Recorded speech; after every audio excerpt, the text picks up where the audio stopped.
Tonight we are a country awakened to danger and called to defend freedom. By the content of their character. Ask not what your country can do for you. Ask what you can do for your country.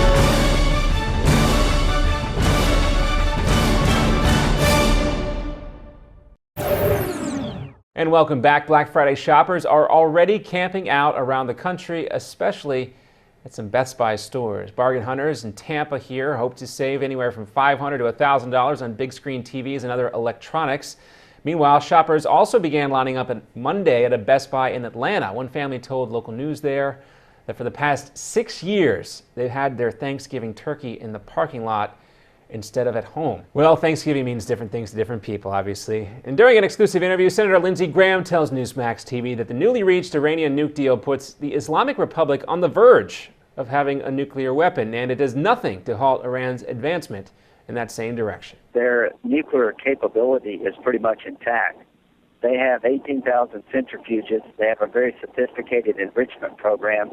Not one centrifuge was dismantled. And that'll do it for this edition of your Newsmax Now Update. I'm John Bachman. Now here's the Steve Malzberg Show, live from New York.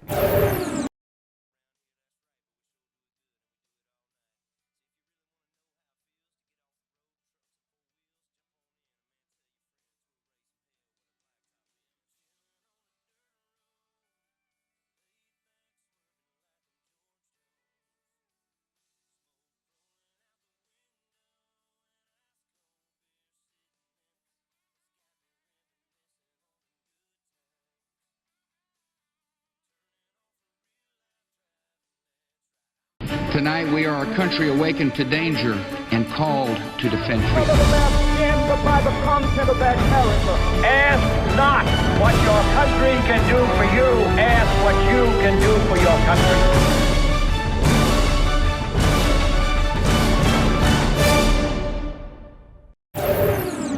And welcome back. Black Friday shoppers are already camping out around the country, especially at some Best Buy stores. Bargain hunters in Tampa here hope to save anywhere from $500 to $1,000 on big screen TVs and other electronics. Meanwhile, shoppers also began. Hi, this is Mike Reagan. You need to watch out because thousands of new Obamacare rules. Is the global Vatican, and we say hello to Ambassador Francis Rooney. Hello, Mr. Ambassador. Welcome back.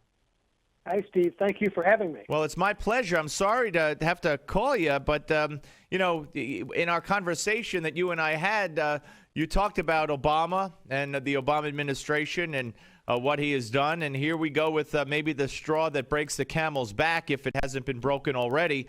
And that is that the announcement, very much under the radar in the mainstream media, the announcement that the U.S. State Department is planning to close its embassy to the Holy See or in the Holy See, citing security concerns. And they temper it by saying, well, we're going to move it to another part of Italy where everybody else is. But this is huge, is it not? Well, I think it's a very bad step for a variety of reasons.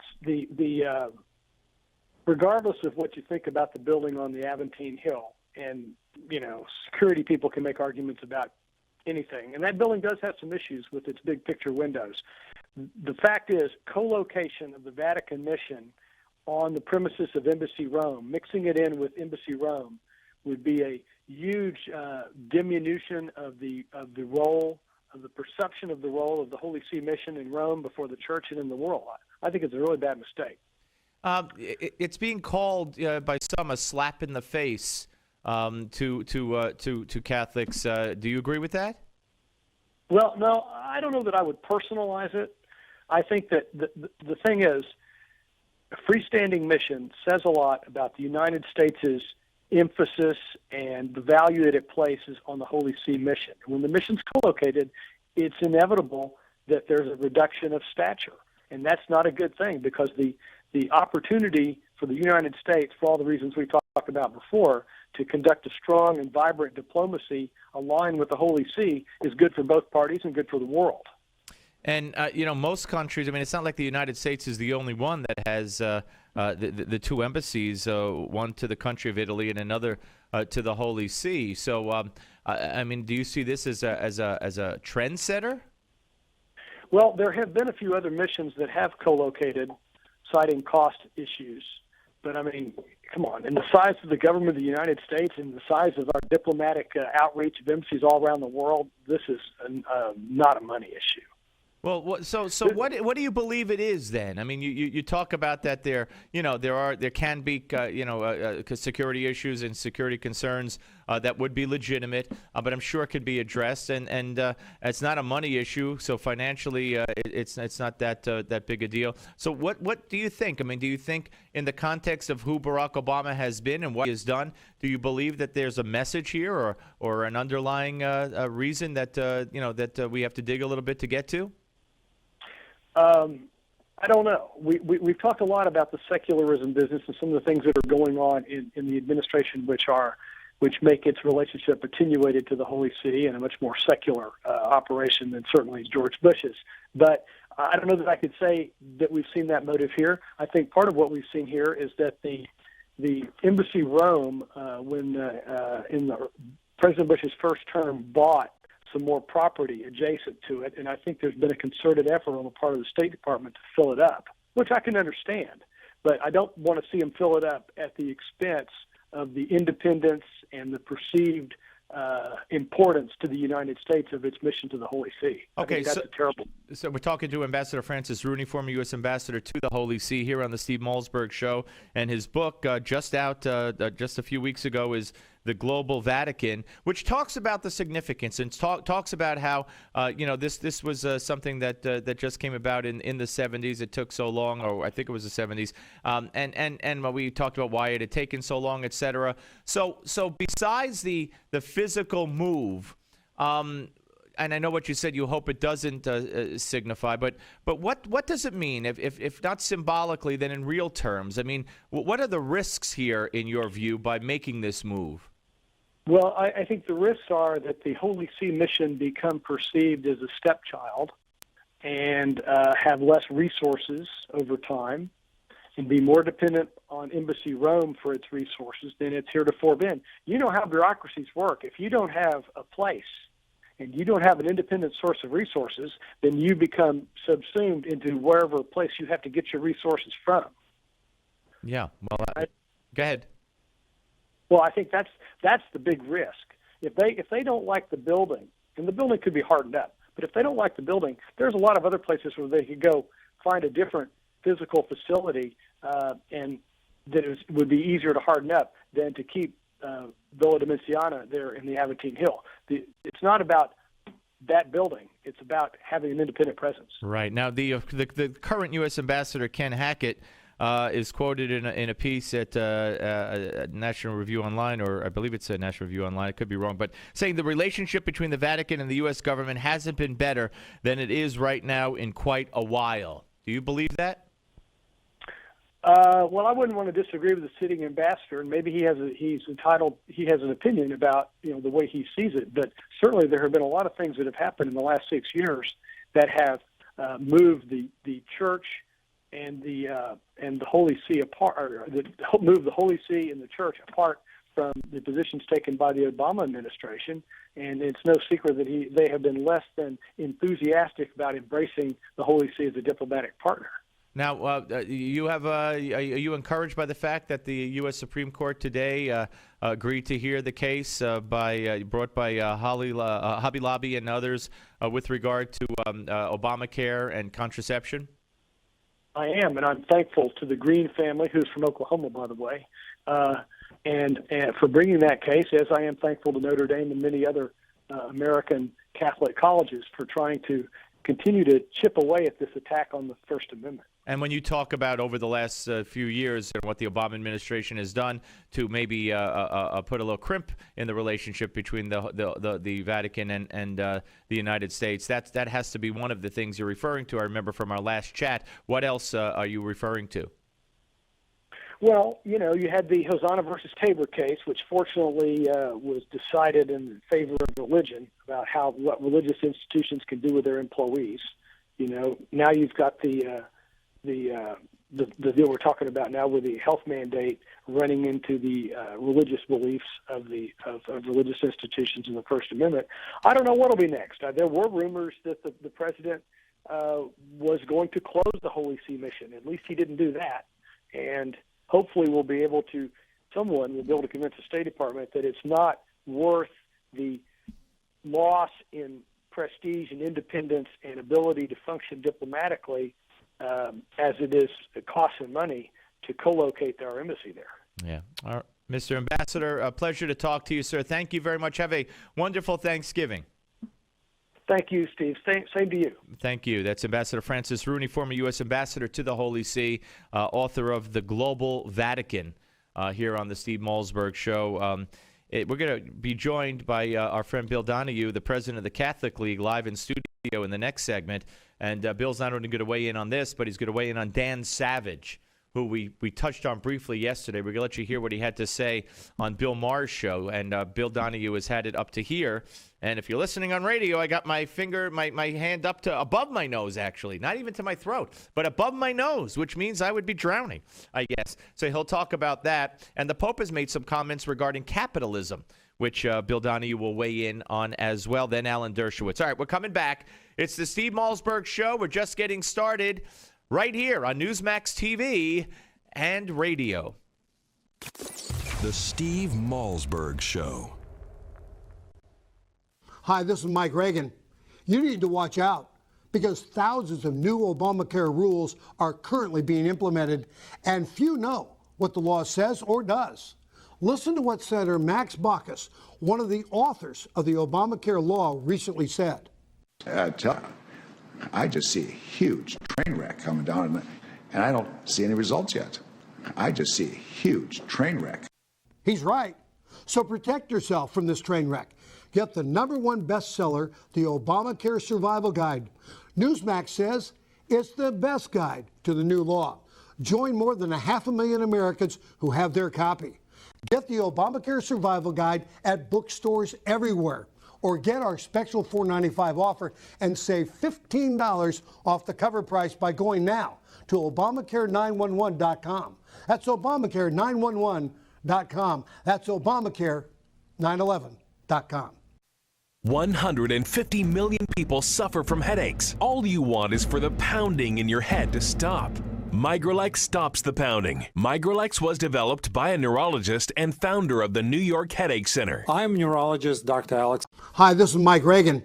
You need to watch out because thousands of new Obamacare rules are currently being implemented, and few know what the law says or does. Listen to what Senator Max Baucus, one of the authors of the Obamacare law, recently said. I tell you, I just see a huge train wreck coming down, and I don't see any results yet. I just see a huge train wreck. He's right. So protect yourself from this train wreck. Get the #1 bestseller, The Obamacare Survival Guide. Newsmax says it's the best guide to the new law. Join more than 500,000 Americans who have their copy. Get the Obamacare Survival Guide at bookstores everywhere, or get our special $4.95 offer and save $15 off the cover price by going now to Obamacare911.com. That's Obamacare911.com. That's Obamacare911.com.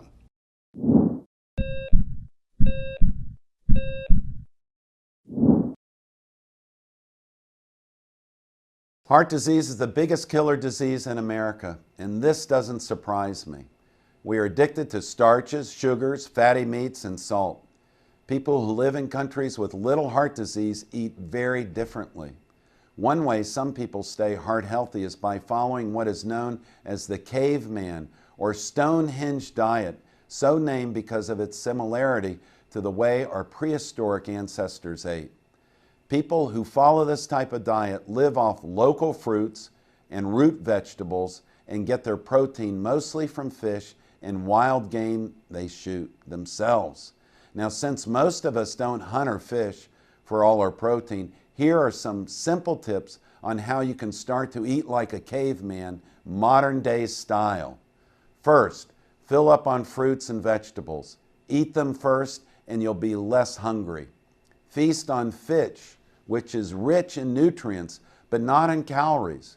Choose fatty fish like mackerel, herring, sardines, and salmon, which are rich in heart-healthy omega-3 fatty acids. Get out and go for a walk. Remember, our ancestors were hunters and gatherers, so they didn't spend their time sitting in front of a TV or computer all day. If you live more like a caveman or a cave woman, your heart will love you for it. I'm Dr. Chauncey Crandall, and thank you for watching this Heart Health Minute. Remember, it's never too late to prevent or reverse heart disease. Right now. Get off the sidelines and be a part of the show. Call Steve toll free at 1-877-Newsmax. That's 1-877-639-7629. Here is Steve Malzberg.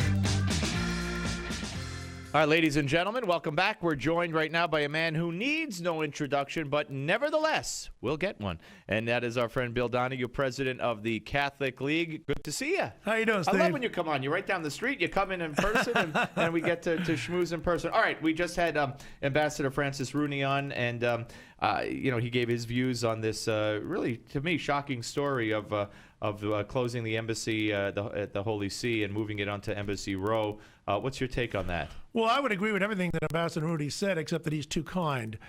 Quite frankly, you can make a principled argument that we should be concerned about economic issues, we should be concerned about safety issues.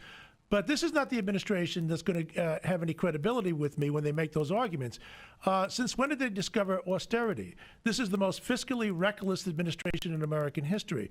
For them to cite safety concerns after the record in Benghazi, allowing the American facility to get thrashed like that, and to this day we don't get a full account? No. What my biggest concern is the diminution of the prestige of the Holy See in world politics. Is that what you think is behind this, or what do you think is behind this? Well, look, Obama didn't start in last month. I've written a 4-part series for Newsmax on his animus against Catholicism.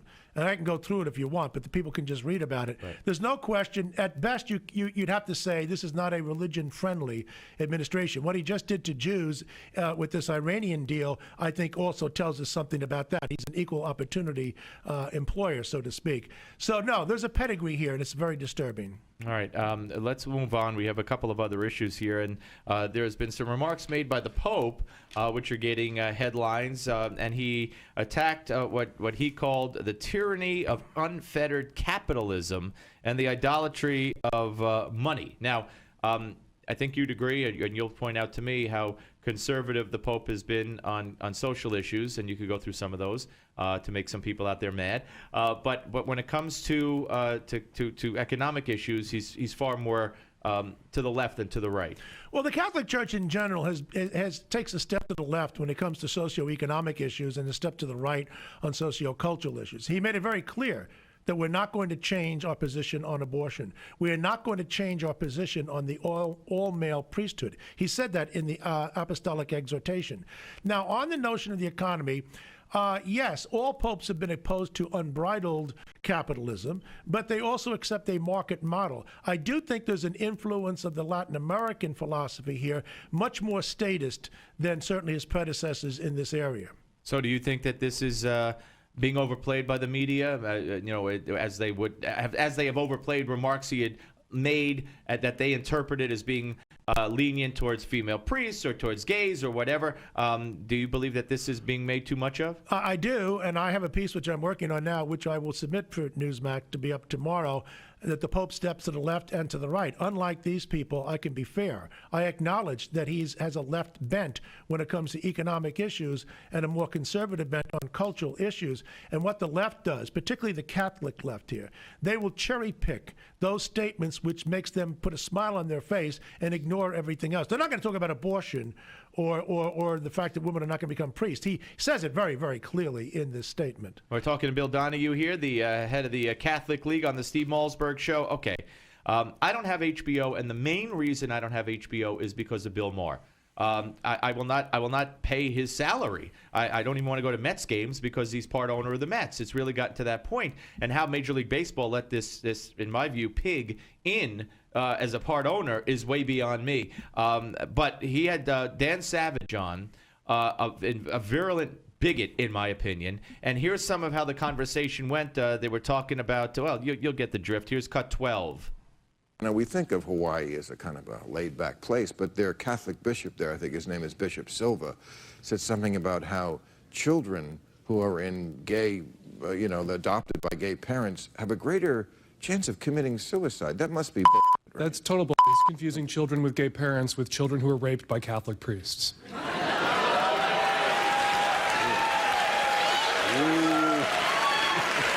Sorry, I am just done being lectured about children and their safety by Catholic bishops, priests, cardinals. The Pope himself has let it go. The new Pope, who I kind of dig, has let it go. Love the new Pope. But All right. I mean, go ahead. Well, here's what's happening. Last Friday, I wrote to Richard Plepler, who's not a bad guy. I know Richard. Who is? He's the president of HBO, saying you got to sit down with Maher. It's gone too far. Bashir is paying a price for what he said on MSNBC. Alec Baldwin and many other people. Well, Bashir paid no price, really. Well, at least he apologized to Sarah Palin, which is more than you're going to get from these people. Right. What happened last Friday was just unbelievable. And so what I've done now, and I don't do this on a regular basis, believe me, I've only done it once before. I wrote to over 400 bishops in the United States, telling them where they can get a copy online of the 54 vicious anti-Catholic statements that painting the Pope and priests and cardinals as child rapists that Barr has said since 1998. He does it every single Friday night. There's no other demographic group in this country that you could get away with this kind of impunity, and enough is enough. I do think that once you get all the cardinals, bishops writing to Jeff Beeks over at Time Warner and the board of directors at Time Warner, that hopefully they will try to put the reins on this man. They don't need to bring back the show. The season is ended. The next show doesn't start up until January 17th. Hopefully they'll just cancel the show. You cannot reform Bill Maher. He's an inveterate bigot. So you're looking for them to let Bill Maher go? They ought to just simply dump the whole show. There's no defensible argument. They could not come on your show today and make a principled argument as to why Bill Maher deserves to get a pass when other people, when they say untoward comments, which are not even half as bad as what he does in a relentless, obscene way every single week, they couldn't make that argument. Now, Bill Maher, the time has come to let this guy go. And your take on Dan Savage? Well, Dan Savage would be probably the number 2 anti-Catholic bigot in popular culture, so that the fact that they picked him to take this stab again, I mean, most people love the Pope. To paint him again as a child rapist is something that only Bill Maher would do, and only HBO Time Warner seems to tolerate. Yeah. All right. Well, listen. Good luck with your effort. I mean, I don't like to call for people to be fired, but all I could tell you is I will not pay not a penny to his salary. This is not my natural step. When you have 54 vile comments over all these years, something's got to be done. My friend, happy Thanksgiving and Merry Christmas if I don't see you before then. Thank you very much. Yeah, same day, Thanksgiving and Hanukkah. That's never going to happen again in our lifetime. Anyway, all right, folks, we're coming back. Alan Dershowitz will join us. He will weigh in on the U.S. Supreme Court decision today to listen to the Hobby Lobby case involving Obamacare and freedom of religion, and he'll weigh in on the Iran deal alluded to by our friend Bill Donahue. All that straight ahead right here on the Steve Malzberg Show, Newsmax TV and radio. The Steve Malzberg Show. Wow, you look great. Have you hit a brick wall with your weight loss? Does your weight management plan need an extra edge for success? If so, listen up. Metabio is the revolutionary weight loss breakthrough designed to help you reach your goal weight as part of your diet and exercise program. Metabio is the premium nutritional supplement, power-packed with 5 high-quality ingredients. When used as part of a healthy lifestyle, each component is formulated to help you reach your goals and maintain your optimal weight and wellness. It supports healthy metabolism and promotes fat loss. Now, learn how you can try a 30-day supply of Metabio. Just cover a $4.95 shipping fee. Visit themetabio.com/special. Act now and also receive instant access to our downloadable special report, a practical guide to healthy weight management. Try it now at themetabio.com/special. That's the metabio.com/special. While supplies last. themetabio.com/special. Meet John and Nancy. Like many people, John and Nancy have spent their whole lives working hard, saving their money and investing wisely, knowing that it would pay off in the end. But the reality is, today's world is not the same as it was. John and Nancy's stocks have taken them on a serious roller coaster ride, and it's all but destroyed their retirement funds. Their house is not even close to being worth what they paid, And to boot, their middle-class paychecks no longer cover their costs. All that hard work and smart investing has gotten them nowhere. In fact, they are no longer thinking about when they will retire, they're wondering if they'll retire. Then one day, John and Nancy heard about a man named Tom Hutchison, a veteran of Wall Street for over 2 decades. Tom noticed that the wealthy invested differently than normal people, and their methods seemed to be a secret they didn't want to share. So Tom left his job, compiled the strategies, and published them in the controversial book, Powerful Secrets to Achieve Superior Returns. John and Nancy immediately picked up a copy, began investing, and never looked back. Thanks to Powerful Secrets, John and Nancy now have investments that pay up to 20% a year. They learned about unique tax-advantaged investments, and their favorite chapter revealed a strategy that anyone can use to turn $50,000 into $1 million. Now, John and Nancy have control of their financial future in this new reality, and they have peace of mind about their investments that they never had before. Best of all, they are back on track to a secure retirement. To get your free copy of the book, Powerful Secrets to Achieve Superior Returns, simply visit www.myfinancialage.org.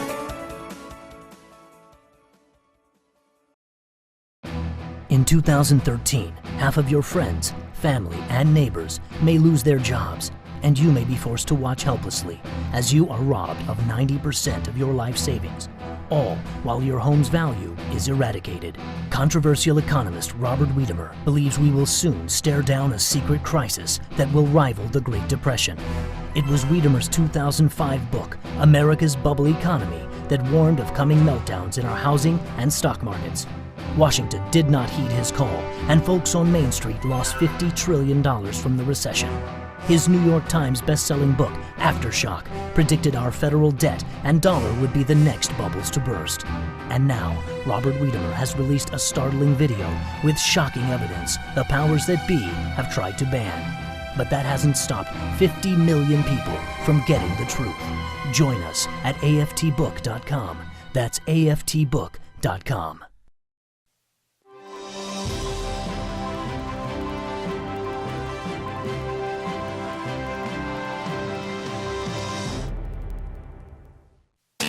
Where can you find the Steve Malzberg Show? Everywhere. From your smartphone to satellite radio to Newsmax Live TV to Roku, we have you covered. Here is Steve Malzberg.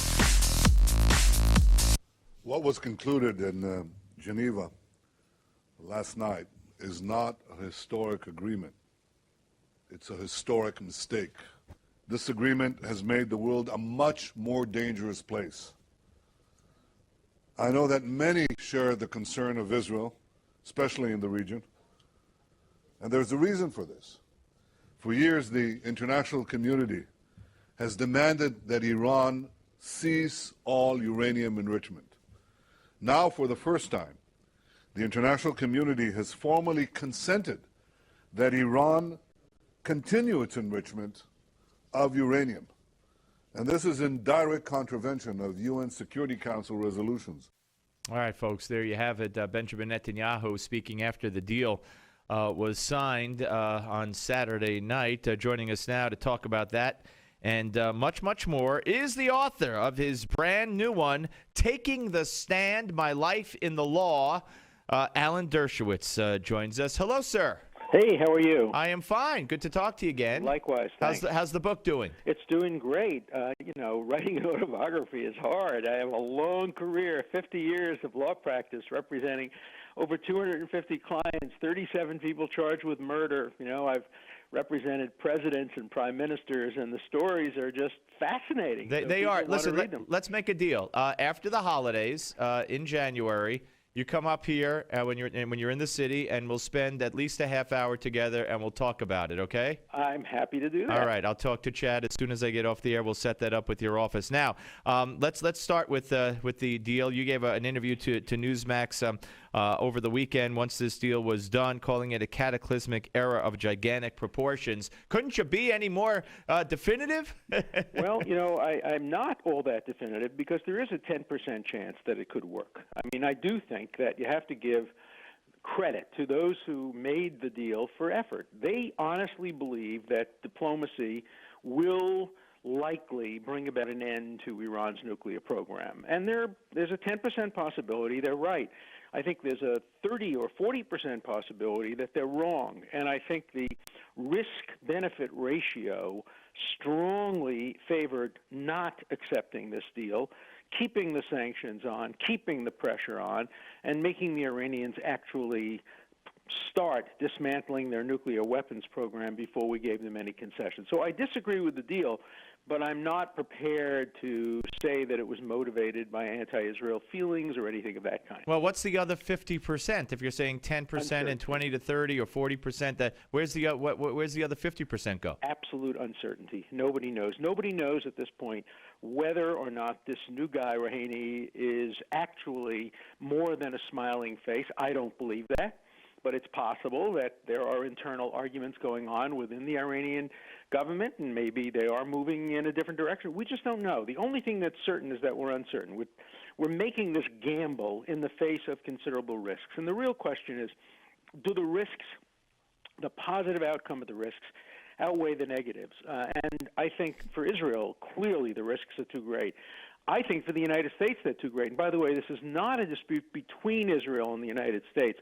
Within the United States, as far as I can tell, the majority of experts did not favor this deal. The majority of nuclear experts, the majority of Iran experts, the majority of diplomatic experts are very, very skeptical. It seems to me like the majority of Democrats in Congress. Right, I haven't heard one, Alan, come out and say it's a good deal. No, because it's not a good deal. It's not a good deal when you are in a very strong negotiating position and you give up that negotiating position and you allow a victory for the weaker side. The Iranians are jumping up and down with joy. As far as they can see, they have won an unequivocal victory. Look what they've done.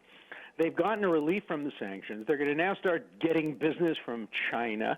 They're going to be able to continue to develop triggers and other mechanisms that will be useful for any nuclear device. And what have they given up? They said, well, we're not going to do anything more at this point. We're going to stand still for 6 months. This sounds to me like the road to North Korea. And look what happened in North Korea. We claimed that we were giving diplomacy a chance, and what we gave was a chance for them to develop nuclear weapons. My favorite part of this, and my least favorite part actually, is that this administration seems to listen to Zbigniew Brzezinski. Now, there's nobody in history that has a worse record when it comes to diplomacy. Everything he has ever advocated has turned out wrong. This guy is 100% wrong all the time. Even a broken clock is right twice a day. This guy was wrong on the Ayatollah Khomeini. This guy was wrong on the hostages. This guy has been wrong on the Israel-Palestine conflict. This guy was wrong on North Korea. This guy is wrong on Syria. He is wrong on everything. And yet people, because he has, an interesting background, seem to listen to him. He's an elder statesman who was always wrong about everything.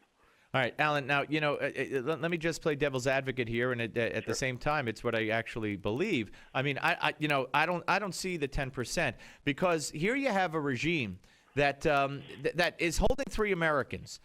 Did they make a goodwill effort? Did they make a goodwill gesture and release even one of them along with this? Did they say? The State Department claims it was brought up, but I'm just saying. And again, you're right. Put the onus on us. Yes, but they're also at the same time killing our soldiers in Afghanistan as we talk. They're the leading sponsor of worldwide terror, Hezbollah, etc. I mean, so it's not just that it's a nuclear issue. I'm devastated that they're talking to these people, not in a broad context, but just about this, when they're still allowed unfettered to do everything else I just mentioned. I don't see how you could trust them at all. I agree with that. I think we're probably speaking to them on broader issues, but we're not ready to say that they're prepared to give up their support for Hezbollah, which is a murderous terrorist organization. Remember, the Iranians killed 240-something American Marines. Yep. They blew up a Jewish community center in Argentina. Yep. They killed diplomats. This is the greatest state sponsor of terrorism in the history of the world. And it's the hand Obama couldn't wait to shake. Right, and we didn't, as far as I can tell, at least in public, didn't ask them to have a moratorium on terrorism. It'd be interesting to hear whether they say maybe there was an implicit agreement. Let's see if Hezbollah stops engaging in terrorism. I doubt that will happen. Look, the reason I say 10% is if we could stop them from developing a nuclear bomb, turn them away from terrorism, the way we did Libya, the way the Ukraine on its own did and South Africa on its own did, how much better would that be than a military attack or even continuation of sanctions? Diplomacy is better. As Churchill said, jaw is better than war. So I'm willing to give them 10%. I'm willing to give them a B in effort, but I have to give them a B- to a C-, depending on grade inflation, in negotiating skills. I don't think this is bad intentioned. I just think this is dumb. All right, we're talking to Alan Dershowitz, author, of course, of his latest Taking the Stand, My Life in the Law. Of course, I don't have to tell you about the rest of his credentials. His name says it all. But now I want to ask you about the Supreme Court today announcing they will take up Obamacare versus freedom of religion in a couple of cases, one of them the Hobby Lobby case. Right. And basically it boils down to do private employers have to provide religious contraception, provide contraception even if it's against their religious beliefs? Hobby Lobby's basically saying, we'll go out of business first and we're getting fined to death. And Supreme Court says, well, listen, what does this mean? Well, there is the Religious Restoration Act that was passed after the Supreme Court rendered a terrible decision forbidding a Jewish chaplain from wearing a kippah, a yarmulke, when he was testifying in a case. Really, really a stupid Rehnquist decision, and Congress virtually unanimously overruled that in a broad statute that is at issue in these cases. I suspect that the Supreme Court will split the difference in some way. They will respect the religious rights of corporations, even if they're corporations. Corporations, after all, are people for purposes of contributing money. They're certainly people for purposes of having freedom of religion, particularly if they're a closed corporation and a corporation that has an ideology. But there are ways around this. For example, the way in which somebody has to avoid military service if they're a conscientious objector, they may have to do the equivalent of service that doesn't violate their religious beliefs. So it may be possible to split the difference here and say that corporations have to contribute somehow to Medicaid funding, but they don't have to contribute in a way that can help support principles that are in violation of their religious practices. So they don't have to give money to promote birth control or abortion, but they have to give additional money to prevent cancer. Now, no religion is against preventing cancer. So if it's not about money, if it's really about ideology, there are ways around it. There are some people who suspect, of course, that some of the people who are objecting to this really are the Obama health care and are just using this as an excuse. So figuring out a way of making them pay their fair share without requiring them to violate their religious principles may be striking the appropriate balance. All right. Well, that seems pretty easy. I mean, I don't know how much of the healthcare contribution that they're required to make for contraception. I don't think that could cost that much. But let me move on. We got 3 minutes. I want to ask you. I had the honor of sitting down with a former student of yours, Ted Cruz, at Restoration Weekend down in Florida a couple of weekends ago, and we were talking about, and he brought up how Barack Obama is in violation of the Constitution. Selectively enforcing laws when it comes to Obamacare, changing the law, delaying the law. He's done it with other laws and said that this is, just illegal, unconstitutional. I asked him if it was impeachable. He said he would urge the House to do what it feels is best. But have you ever seen a president with a record like this? Well, I challenged Ted Cruz to debate that issue with me and to debate the issue of whether closing down the government is in violation of the spirit of the Constitution. I don't think impeachment should be used except in cases of extreme criminality. It shouldn't be used for political differences. Political differences should be resolved at the polls. Let Ted Cruz run against but is this against Democrat. The law in your view? Is it unconstitutional what he's doing? It's so hard to say that. First of all, there are two things. One, is it against the spirit of the law? The second, is it something that's enforceable? Can you go into court and enforce it? Probably not. It's probably a political question that the courts would want to stay away from. So I think it's better for Ted Cruz, who's a very bright guy and a very principled guy, to be making his arguments in the political context rather than in the legal context. All right, so I'll just try one more time. But what the president's doing, I mean, can a president take a law, and the argument against the during the shutdown was this is settled law. Can a president make exemptions, exceptions, delays to settled law, tell ICE not to deport people, tell them not to defend DOMA, relax the work provision in the welfare reform of a law that's 20 years old? Can a president do that? Well, nobody knows the answer to that. The executive power the president has so expanded since the time that the framers wrote the Constitution. At the time of the Constitution, most of the power was in the hands of the legislature. In fact, the heads of Congress were more famous around the world in some ways than presidents because they had more power. But we have evolved into a much more executive-centric system, and we're still evolving. The law is changing and the practices are changing. So this is not the right time to freeze it. And the Supreme Court is a coordinate branch of government.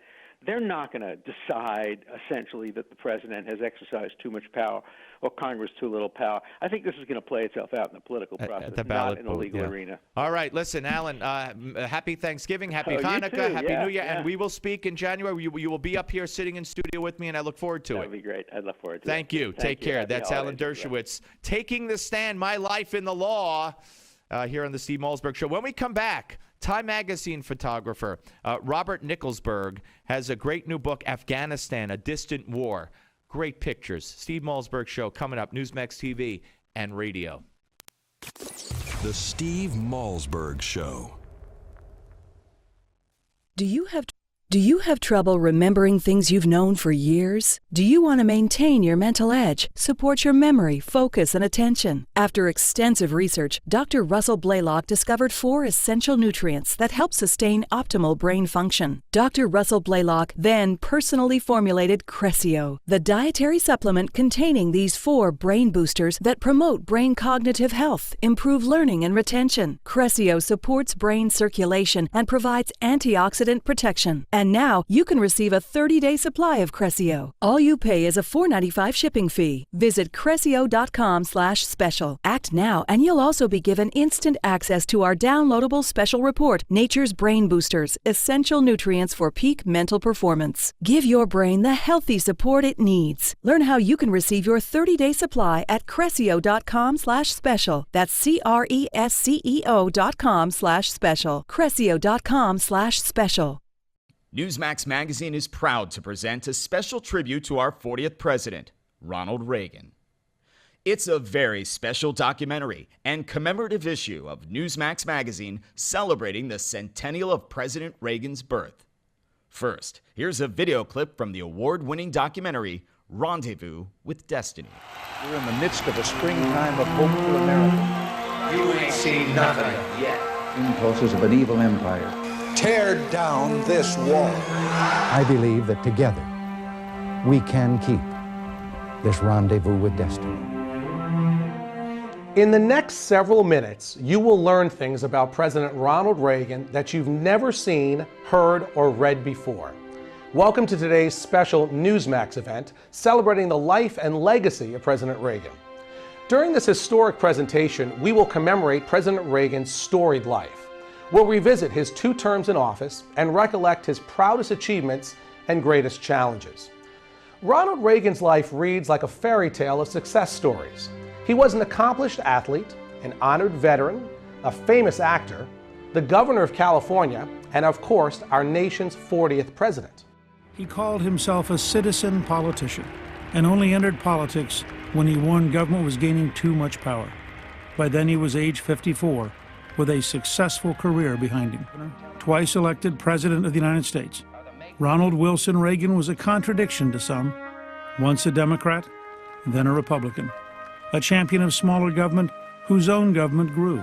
A fiscal conservative who failed to balance the budget. His critics mistook his affability for weakness, but behind the smile and the charm existed an extraordinary leader with unique skills and bold and revolutionary ideas.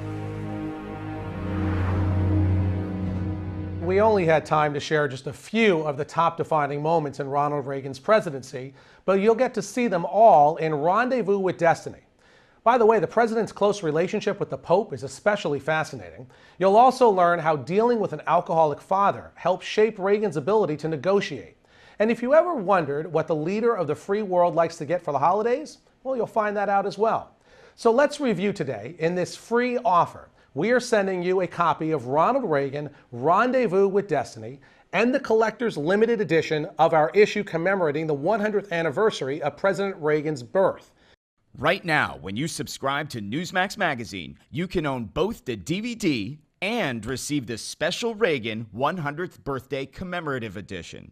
That's $25 in bonus gifts when you subscribe.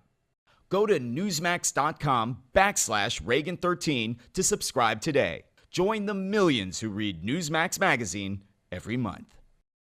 Are payday loans ruining your life? If you have 2 or more payday loan cash advances, listen closely. You may be eligible for a program that payday loan companies don't want you to know about. This program will get payday loan companies out of your bank account and put an end to the payday loan nightmare. Call for free information and find out if Payday Loan Support Center is right for you. Payday loan companies usually trap you into paying rates as high as 700%. We understand payday lenders' tactics. Don't let them take advantage of you anymore. All you need is 2 or more payday loans to qualify. We can help even if you're behind in collections or have bad credit. Internet payday loans qualify for this program as well. So call 800-250-5084. That's 800-250-5084. The call is free and the consultation is free. Don't miss out. Call for your free information on payday loan relief. 800-250-5084. That's 800-250-5084. Again, 800-250-5084.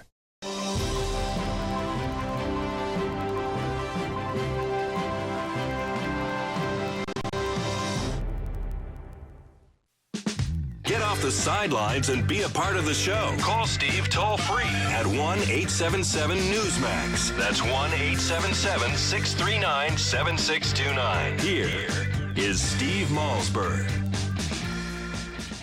All right, ladies and gentlemen, Afghanistan has been in the news as we welcome you back to the Steve Malzberg Show. Thanks for being aboard.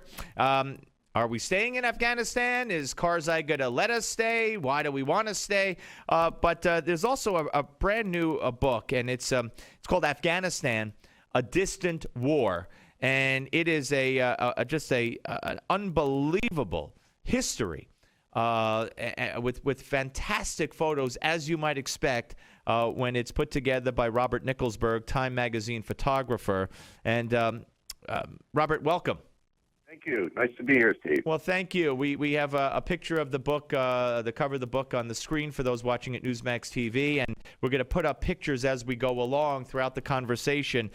You capture, I mean, not only the people, the young, the old, the tribal, to get a sense of what it's like, but also, of course, the military. Talk about what approach you took in putting this collection together. Well, each trip in was for a particular assignment, let's say for a 2 to 3 page magazine article, and whatever pictures I could get on the side or running parallel to the story then went into a big trunk if they weren't used in the magazine. So this book is an edit of the pictures that, in fact, many of which weren't published for Time magazine or the New York Times, but it also let me break down each year and particular trips that I made each year for me to get the chronology right. And how many trips does this book involve? How many trips have you made to Afghanistan?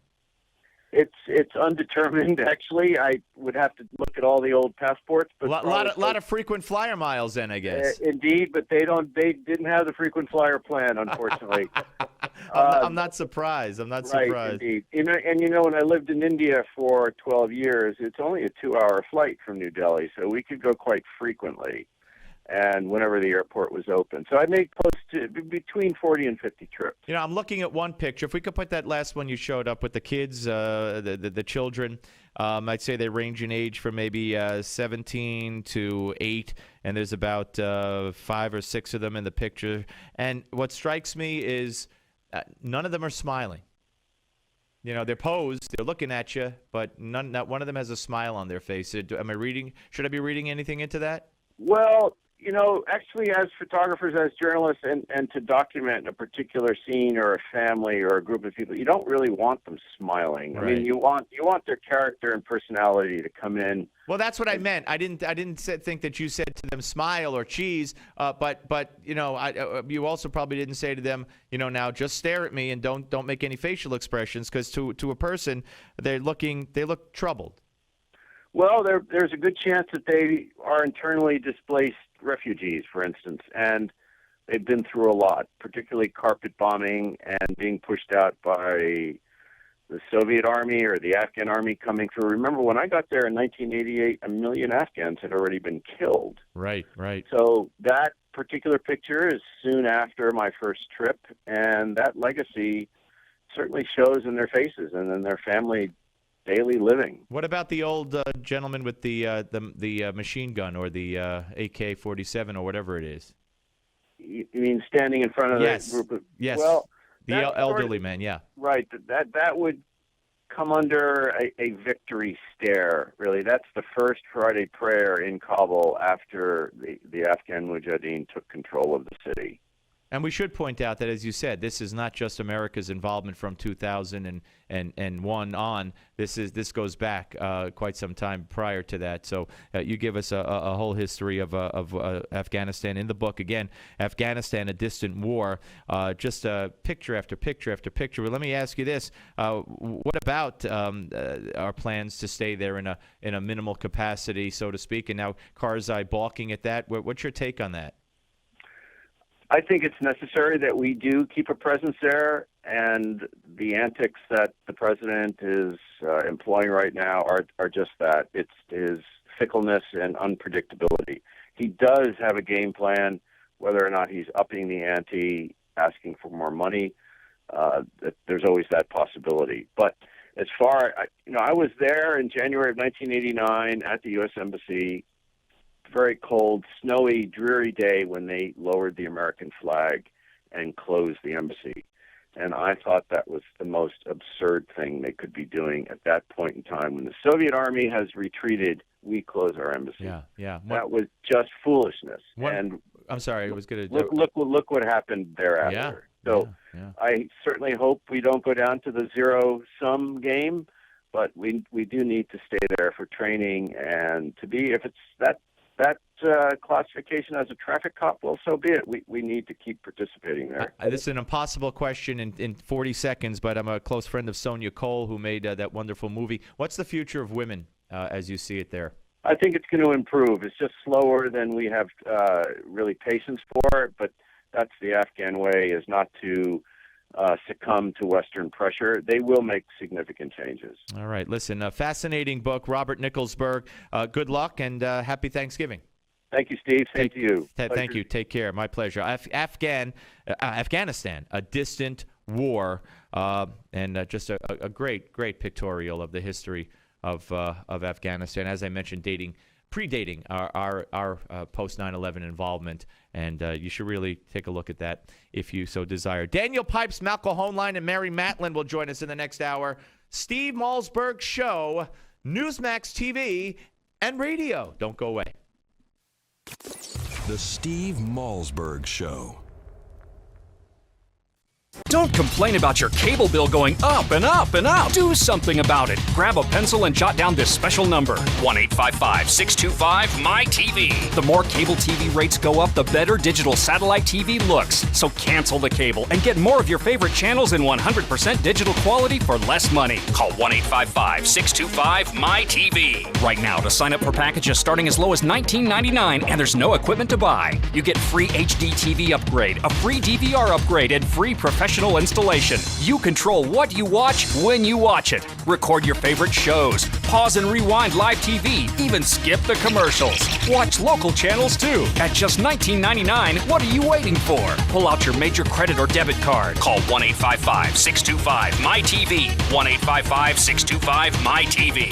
Cancel the cable, cut costs, and get more. 1-855-625-MY-TV. 1-855-625-MY-TV.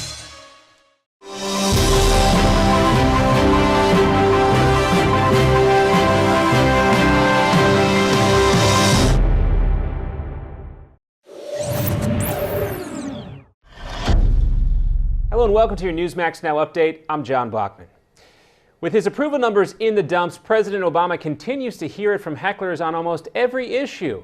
This is how he was greeted in San Francisco by what was supposed to be a friendly crowd. That's exactly what we're talking about. Yeah. While speaking on immigration, the president was interrupted by a protester calling for him to use an executive order to halt deportations and reform the immigration system. The president also said he would be willing to go along with the plan supported by GOP House members to break immigration reform down into smaller parts instead of doing it in just one large bill. Someone in the president's handpicked crowd, though, broke in. But before security could escort the heckler away, the president answered back, saying that he shares the same goals as his hecklers. If, in fact, I could solve all these problems without passing laws in Congress, then I would do so. And President Obama is also defending a new nuclear deal with Iran. President Obama told crowds that we cannot rule out peaceful solutions to the world's problems. Iran says it will restrict uranium enrichment for 6 months and allow inspections at select nuclear facilities. In return, the U.S. and several countries will slightly ease some economic sanctions. But several U.S. politicians, including Democrats and Republicans, say Iran simply cannot be trusted. They have lied, they have cheated, they have deceived for years and years. Meanwhile, congressional aides say some senators are working on legislation that would reinstate all of those sanctions if Iran does not comply with any part of the new agreement. And that winter storm system that hit parts of Arkansas, Oklahoma, and Texas hard swept across the country to the East Coast on Tuesday. But with temperatures creeping above the freezing point, the outcome was a little less dramatic than forecasters had feared. The storm limped across Arkansas with a smattering of snow, sleet, and freezing rain that didn't quite meet expectations. Still, though, the storm has been blamed for at least 11 deaths, half of those in Texas. And that same winter storm system is still impacting the East Coast pretty deeply, continuing to threaten plans of Thanksgiving travelers. Some of the country's busiest airports, New York, Washington, Philly, Boston, Charlotte, and Atlanta, could see big delays throughout the day at one of the peak times of the travel year. This holiday will likely see also the most air travelers since 2007, according to Airlines for America, the industry's trade and lobbying group, with the busiest day being Sunday, with an estimated 2.56 million passengers taking to the air. So travel safe, everyone. Coming up next, a Newsmax exclusive with Senator Lindsey Graham of South Carolina, his take on the Iranian nuclear deal. Plus, Black Friday, it's already upon us. See why these folks decided camping out at a Best Buy is more important than spending Thanksgiving with their families. That's next.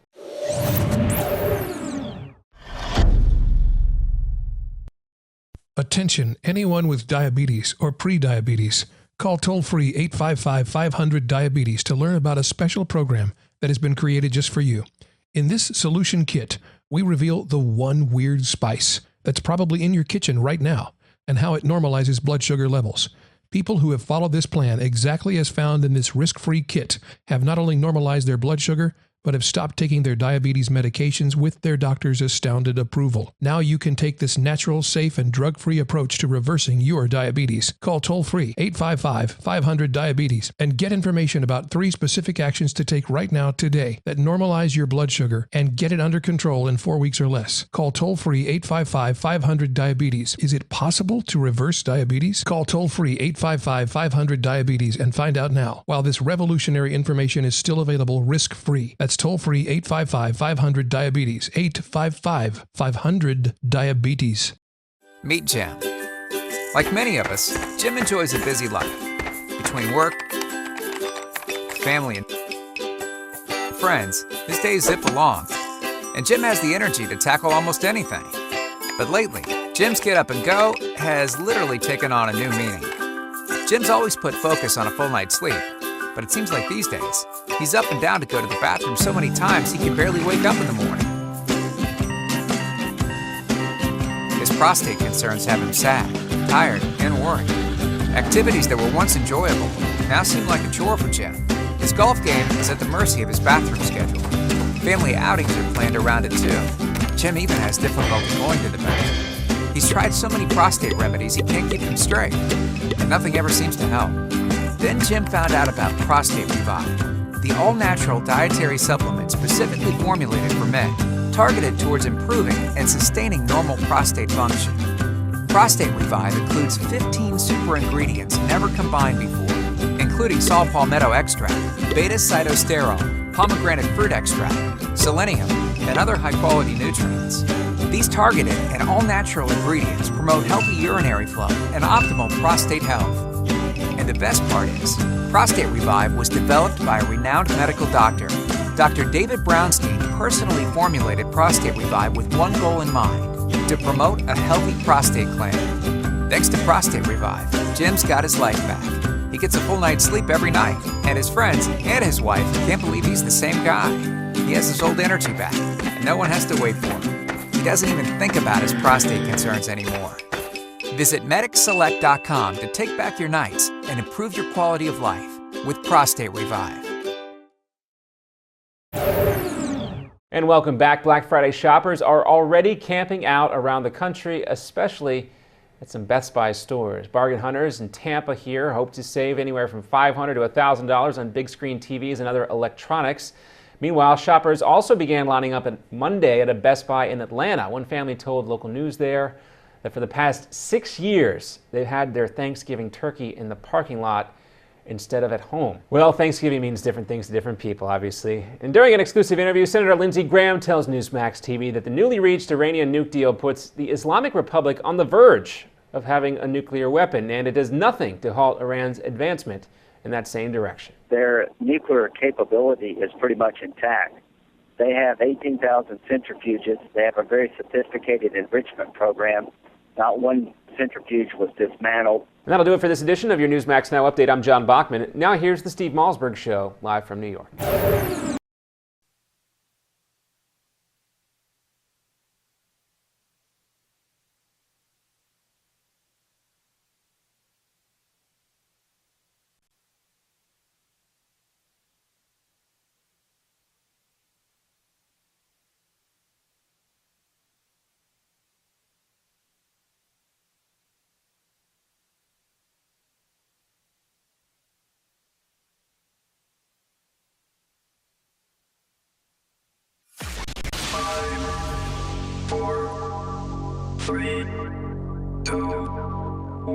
Broadcasting live from the Newsmax studios, this is the Steve Malzberg Show. Be a part of the action by calling toll-free 1-877-NEWSMAX. That's 1-877-639-7629. Or email Steve at malzbergshow@newsmax.com. Here is Steve Malzberg. This negotiation is not the art of fantasy or the art of the ideal. It's the art of the possible, which is verifiable and clear in its capacity to be able to make Israel and the region safer. The fact is that Iran's ability to break out, George, will expand under this program. Therefore, Israel will be safer, the region will be safer. All right. I don't know which Israel he's talking about and which region he's talking about, but that's John Kerry on This Week with George Stephanopoulos. Welcome back. Hour number 2 of the Big Steve Malzberg Show. We'll be joined by Malcolm Hoenlein, Executive Vice Chair and CEO of the Conference of Presidents of Major American Jewish Organizations in a little while, and Mary Matlin will join us as well. But right now, I'm very happy to say we're joined by a man who I happened to see a couple of weekends ago down at Restoration Weekend, Daniel Pipes, author, columnist, and president of the Middle East Forum. Hello, sir. Glad to talk to you. Thank you. Good afternoon. All right. So your take on what Secretary of State Kerry had to say and on the deal overall. He's the one who said recently that he's not stupid, which reminded me of Nixon saying that he's not a criminal. I think in general, when you have to make a statement like that, it does cast doubt. Well, on the deal, there's a lot to say. Let me note 2 facts that on Thursday, the Supreme Leader of Iran gave a vicious anti-American, anti-Israel, indeed even anti-Semitic talk, which the Secretary of State dismissed as unhelpful. And also, in the last couple of days, it turns out the Iranians have been shopping for intercontinental missiles in North Korea, and none of these things seem to make a difference whether word or action that the Iranians take. That our side, the Obama administration, is so eager, so urgent for a deal that it really doesn't pay attention to what the realities are. It is a very sad day and a very dangerous one. What do you think the motivation is? I mean, I'm very happy to be able to ask you that question because you won't mince words as some people have to or choose to.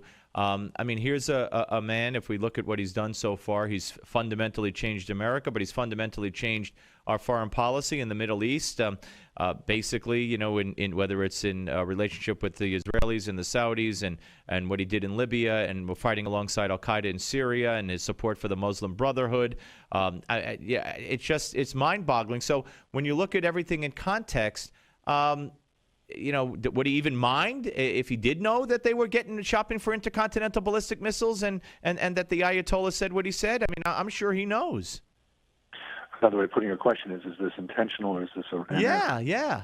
I think I put it as intentional. If, you know, we've all been watching Barack Obama now for some years, and he comes from the left wing of the Democratic Party, or to put it differently, he comes from the anti-American wing of the Democratic Party that sees the United States as a malign force in the world, sees bankers and industrialists as, you know, running American foreign policy, causing death and destruction, sees those same people as in charge in the United States and needing to be put down.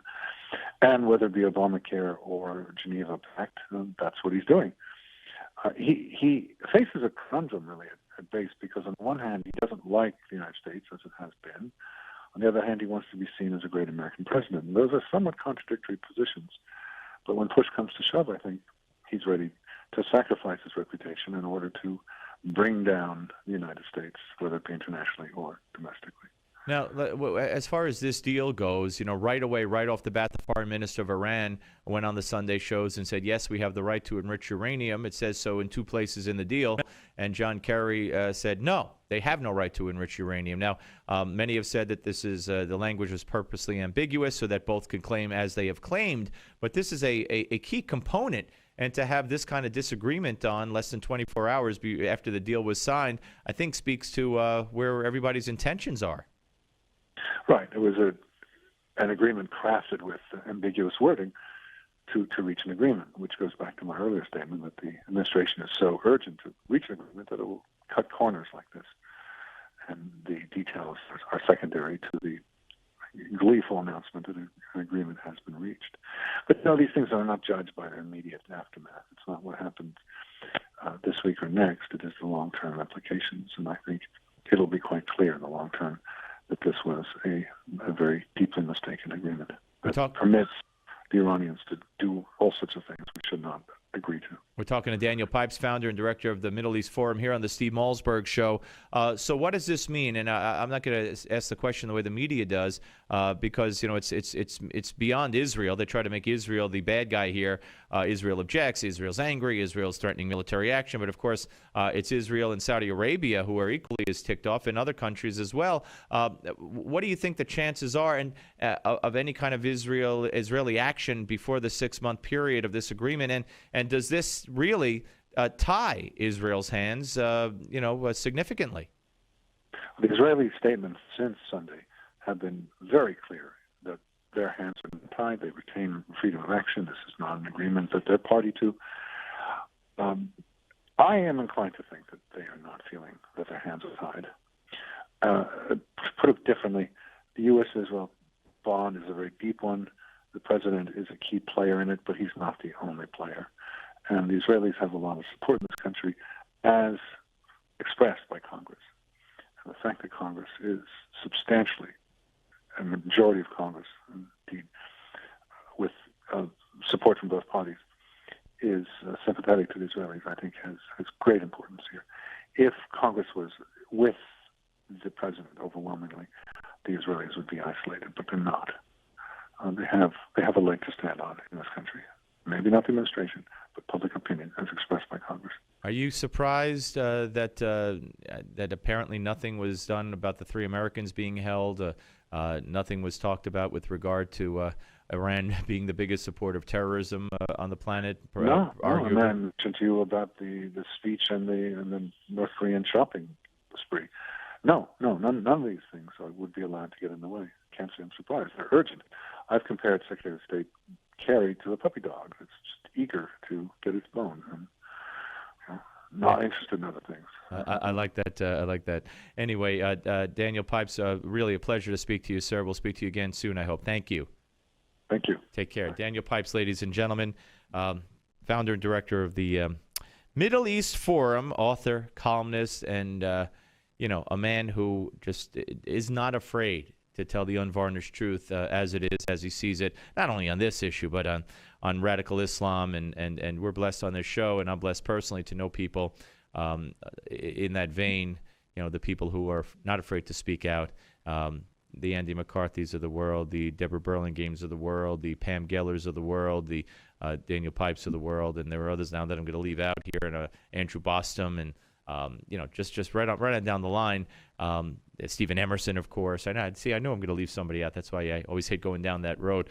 But interesting, very interesting. John Kerry, a puppy dog, looking to get his bone. Very interesting. I like that one. All right, we are going to come back. And Malcolm Hoenlein will join us, Executive Vice Chair and CEO of the Conference of Presidents of Major American Jewish Organizations, and he will weigh in on the deal. He'll weigh in on what he believes it means for Israel. He'll weigh in on what he believes the support for the Jewish community or the Israeli community is in this country, in the Congress, and in the public, and how to go forward, and what the repercussions of this deal will be, and why Barack Obama would have done this deal in the first place. So can't wait to talk to him. Then Mary Matlin, we'll talk a lot with her about Obamacare and the Iranian deal and everything else that might come up. Steve Malzberg Show, right here on Newsmax TV and radio. Hi, this is Mike Reagan. You need to watch out because thousands of new Obamacare rules are currently being implemented, and few know what the law says or does. Listen to what Senator Max Baucus, one of the authors of the Obamacare law, recently said. I tell you, I just see a huge train wreck coming down, and I don't see any results yet. I just see a huge train wreck. He's right. So protect yourself from this train wreck. Get the #1 bestseller, the Obamacare Survival Guide. Newsmax says it's the best guide to the new law. Join more than 500,000 Americans who have their copy. Get the Obamacare Survival Guide at bookstores everywhere, or get our special $4.95 offer and save $15 off the cover price by going now to Obamacare911.com. That's Obamacare911.com. That's Obamacare911.com.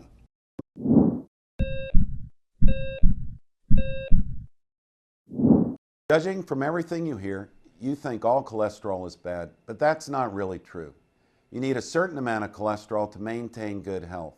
The problem is that too much cholesterol in your blood contributes to a plaque, a fatty substance that narrows the coronary arteries that feed blood flow to your heart. Picture your coronary arteries as a 4-lane highway.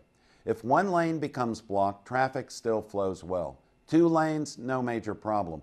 But if a 3rd lane becomes blocked, that spells trouble. It's the same way with your coronary arteries. And when plaque slows their blood flow to your heart, this can even cause a heart attack. The good news is that when it comes to cholesterol, lifestyle changes can pay off big time. Even a small reduction in plaque can be like opening up another highway lane. Suddenly, blood flow that was stalled can go forward again. Changing your lifestyle does not have to be hard. And in fact, here are 3 ways to help you start lowering your cholesterol. Snack on nuts. Nuts are probably one of the easiest and tastiest ways to lower cholesterol. Walnuts and almonds are among the best. Bulk up your diet with fiber. Choose whole fruits instead of a fruit juice, brown rice instead of white, and if you're eating a baked potato, be sure to leave the skin on. Choose fish. Fish contains cholesterol-fighting omega-3 fatty acids. I'm Dr. Chauncey Crandall, and thanks for watching this Heart Health Minute. Remember, it's never too late to prevent or reverse heart disease. Right now, I invite you to discover your own risk for heart disease or even a heart attack by taking my quick, free online quiz at www.simplehearttest.com.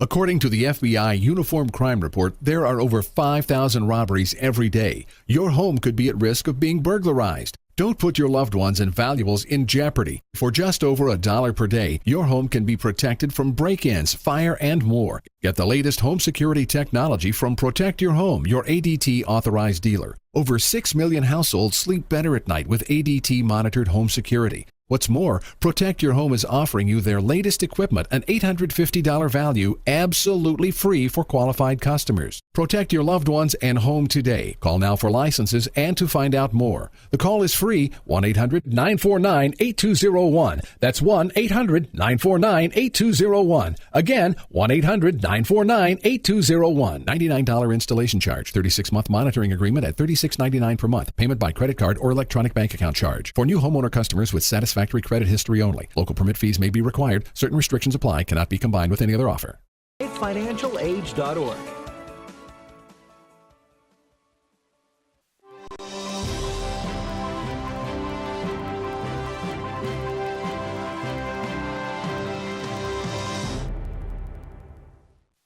Breaking news and breaking hearts. Aww. This is the Steve Malzberg Show. All right, folks, welcome back to the Steve Malzberg Show. And joining us now, as promised, in just a second, will be Malcolm Hoenlein, Executive Vice Chairman and CEO of the Conference of Presidents of Major American Jewish Organizations. And we will get his take on the deal signed by the United States and others and Iran. And let's say hello to Malcolm. Hello, Malcolm. How are you, sir? Good, Steve. How are you? Good. Good to talk to you. Happy Hanukkah in advance. And Thanksgiving. Yeah, that's pretty wild that it's the same day. I hope you'll interview me after the next time, both Hanukkah and Yeah, what is that going to be in 200 years? 75,000. 75,000 years. Well, maybe we'll do it somewhere else. Right. And I tell people, and Shimon Peres will be looking for his next job. Then. Very good. All right, so this deal, and let's concentrate on how would you think it affects Israel. We've heard from Benjamin Netanyahu. We've heard the administration single out Israel when it's not only Israel in the region objecting. What's going on here? Look, this is a very complicated matter with very high stakes. We're talking about the security of the United States, our allies, the stability of the Middle East, and frankly of the world, because you're dealing with the largest sponsor of terrorism globally. You're talking about the backer of Hamas, Hezbollah. You're talking about a country that underwrites terrorism in Latin America, North America, Africa, Asia. We're talking about a country that is rapidly advancing towards a nuclear weapon, which would only make all of these activities much more severe and give them a nuclear cover for their support of terrorism, their violation of human rights, their aggressive activities, whether it's in Syria or we saw it in Iraq, we've seen it all over. And the question here is, are they doing what they have done in the past, the Iranians, and that is that they use negotiations and agreements and accords as time just to progress, that they lie and obfuscate. And the guy who told us all of this is the president of Iran, Rouhani, the guy who was just elected, who was saying is a new face and his great charm offensive. He was the negotiator in 2003 to 2007, wrote a book, told how he lied and distorted and misrepresented and mocked his interlocutors from the West. And there's no reason to believe that this whole history of this kind of conduct by Iran is not being replicated again. So that's why there is a lot of concern that there are issues that are not addressed, the whole weaponization aspect, the missile delivery system. None of this is subject to this agreement. And it leaves intact the infrastructure, all the centrifuges, the plutonium plant, everything remains in place. The UN resolutions said that it all had to be removed. So Malcolm, it begs the question, what are the motivations here? I mean, you know, when it comes to Israel's security and when it comes to our own security, this deal stinks. So when you have a president who publicly made an effort to shake the hand of the president of Iran at the General Assembly at the United Nations, was rebuffed, nonetheless, then said, I just called him and we had a conversation and we're going to start talks, when in fact those talks reportedly had been going on for months and have now been going on for a year. You know, what are we to believe? Well, that's part of the problem is we see already reports from Iran today where they deny the accuracy of the stuff posted by the administration in the summary of the agreement. They're saying that it's false, and they're putting up their own summary of the agreement. I think the administration and the P5+1 all had an admirable goal. And the goal is the same that Israel, Saudi Arabia, all of our allies, that's all what they all want, and that is to prevent Iran from becoming a nuclear power. That's the goal. The question is, how do you achieve it? They feel that, look, we have 6 months for this interim agreement to prove what the Iranian intention is. During that time, they will get $6-8 billion in sanctions relief, but the sanction structure remains in place. The Iranians are saying we already got the relief, and you know that there are a lot of Europeans and companies and others who will take advantage of any breach in the sanctions regime to try to exploit it. The administration will say, look, the agreement freezes them in place. They can't increase their stockpile of 20%, 5% enriched uranium, and the 20% has to be converted to gas or other forms, even though it can be reconverted back. The complaint is that everything else stays in place. You have 19,000 centrifuges in place. And they don't stop. They don't shut down. It's insane. Let me ask you, Malcolm, as we're talking to Malcolm Hoenlein, Executive Vice Chair, CEO of the Conference of Presidents of Major American Jewish Organizations, here on the Steve Malzberg Show. What does Israel do? Does this preclude Israel from striking within the next 6 months? Are their hands tied? Have there been messages sent directly or otherwise to Israel from the Obama administration that we will help thwart you if you try to attack? What's going on here? Well, the president said Israel has to do what it has to do, and I think Israel will take whatever steps it deems necessary to prevent the threat being realized that Iran wants to destroy Israel, as well as anybody else who opposes their views. I don't think the president has told them we'll thwart you. I know that they did put out a statement that the United States controls the radar in the region, so any move has to be cleared with them first. I think that the question of whether Israel can do it, yes, they can. Does this make it more complicated? I would have to say yes as well. And how do you interpret that message that we have the radar and you have to check with us first? I mean, what does that say to you? Well, it says that they don't want to have confusion, that we don't have any mishaps, but it's clear that the United States has made clear our position that we don't want, that the United States doesn't want Israel to do anything at this time. But I can tell you that every Arab country is praying that Israel does. And Israel and the Arabs, the people who live in the region, don't have the same luxury, the United States being so far away and having the superpower status that they can respond in very different ways than Israel, which is more limited in its capacities and is much closer to the imminency of the danger. How close has Barack Obama brought the Saudis and the Israelis together? How close together are they? Well, he's accomplished certainly miracles in terms of bringing unity in the world, but I wouldn't count too much on how long that lasts. But they will take advantage of the situation. But when you see Prince Alawid saying that Israel's not the problem is Iran, and you see that the Sunni Shiite divide is really getting more and more serious there and everywhere else in the region, and this will exacerbate it. All right, listen, Malcolm, thank you for joining us. Really a pleasure. Always great to talk to you, my friend. My pleasure to be with you. Take care. That's Malcolm Hoenlein, Executive Vice Chair, CEO of the Conference of Presidents of Major American Jewish Organizations, on the Steve Malzberg Show. When we come back, the politics of Obamacare and everything else Obama. When we return with Mary Matlin, new polls out today on trust and down. Tanking. Steve Malzberg Show. Wow, you look great. Thanks. I've lost some weight. What's your secret weapon? Actually, I do in fact have one. Really? If you're looking for help in your weight loss efforts, remember this name, Metabio. It just may be the edge you've been looking for. Metabio is the nutritional weight loss breakthrough power-packed with 5 high-quality ingredients. Metabio supports healthy metabolism and promotes fat loss. It helps maintain your optimal weight and wellness when used as part of a healthy lifestyle. Now you can receive a 30-day supply of Metabio. Simply cover a $4.95 shipping fee. Visit themetabio.com/offer for complete details. Act now and you'll also be given instant access to our downloadable special report, A Practical Guide to Healthy Weight Management. Learn how you can try Metabio for 30 days at themetabio.com/offer. That's the metabio.com/offer. Hurry, only while supplies last at themetabio.com/offer. Meet John and Nancy. Like many people, John and Nancy have spent their whole lives working hard, saving their money and investing wisely, knowing that it would pay off in the end. But the reality is, today's world is not the same as it was. John and Nancy's stocks have taken them on a serious roller coaster ride, and it's all but destroyed their retirement funds. Their house is not even close to being worth what they paid, and to boot, their middle-class paychecks no longer cover their costs. All that hard work and smart investing has gotten them nowhere.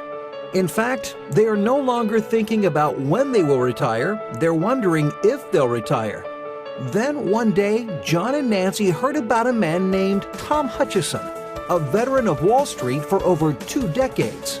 Tom noticed that the wealthy invested differently than normal people, and their methods seemed to be a secret they didn't want to share. So Tom left his job, compiled the strategies, and published them in the controversial book, Powerful Secrets to Achieve Superior Returns. John and Nancy immediately picked up a copy, began investing, and never looked back. Thanks to Powerful Secrets, John and Nancy now have investments that pay up to 20% a year. They learned about unique tax-advantaged investments, and their favorite chapter revealed a strategy that anyone can use to turn $50,000 into $1 million. Now, John and Nancy have control of their financial future in this new reality, and they have peace of mind about their investments that they never had before. Best of all, they are back on track to a secure retirement. To get your free copy of the book, Powerful Secrets to Achieve Superior Returns, simply visit www.myfinancialage.org.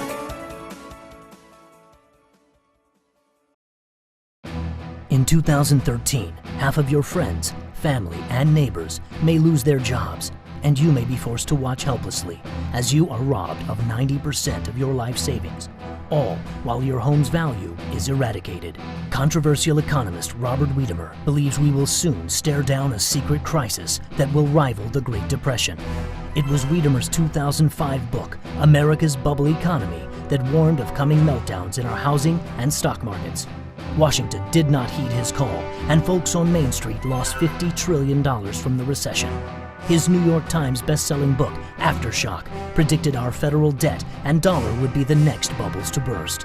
And now, Robert Wiedemer has released a startling video with shocking evidence the powers that be have tried to ban. But that hasn't stopped 50 million people from getting the truth. Join us at aftbook.com. That's aftbook.com. IO.com/special while supplies last. TheMatabio.com/special.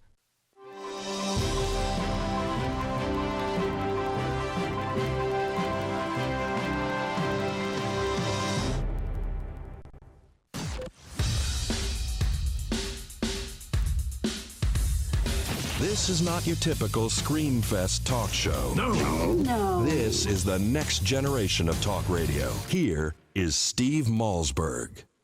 All right, folks, welcome back to the Steve Malzberg Show, and I am very happy to welcome back to the show. I guess we're about still over a month in advance of the book she's co-writing with her husband, James Carville. We welcome back Mary Matlin, political consultant, of course, who advised many Republican presidents, both Bush's and President Reagan. Hello, Mary. Happy Thanksgiving, Steve. Yeah, wow, Thanksgiving. Get home and bake. We've been baking cookies and. Oh, you see, you can't do that to me. I'm a divorced guy. Nobody's baking in my house. I'll send you a pumpkin loaf. All right, that's cool. Listen, there's so much to talk about. I don't even know where to start, but let's start with the newest polls. And CNN is really like they're all crying, walking around crying. First of all, the new generic ballot, which congressional generic ballot, has Republicans actually overtaking Democrats, which is quite a turnaround in a very short amount of time, as is the turnaround on trustworthiness and honesty for President Obama. And am I right? Does it all stem from if you like your insurance, you could keep your insurance and the whole debacle? Yes. And going back and looking at polls over time, which is the best way to do it, this was never about health care, and there was never a mandate for health care. Majorities during 2008 campaign and up until today always thought it was not the government's role to provide health care, and some 90% were happy with the health care that they had. So there was never a mandate. It was never about health care.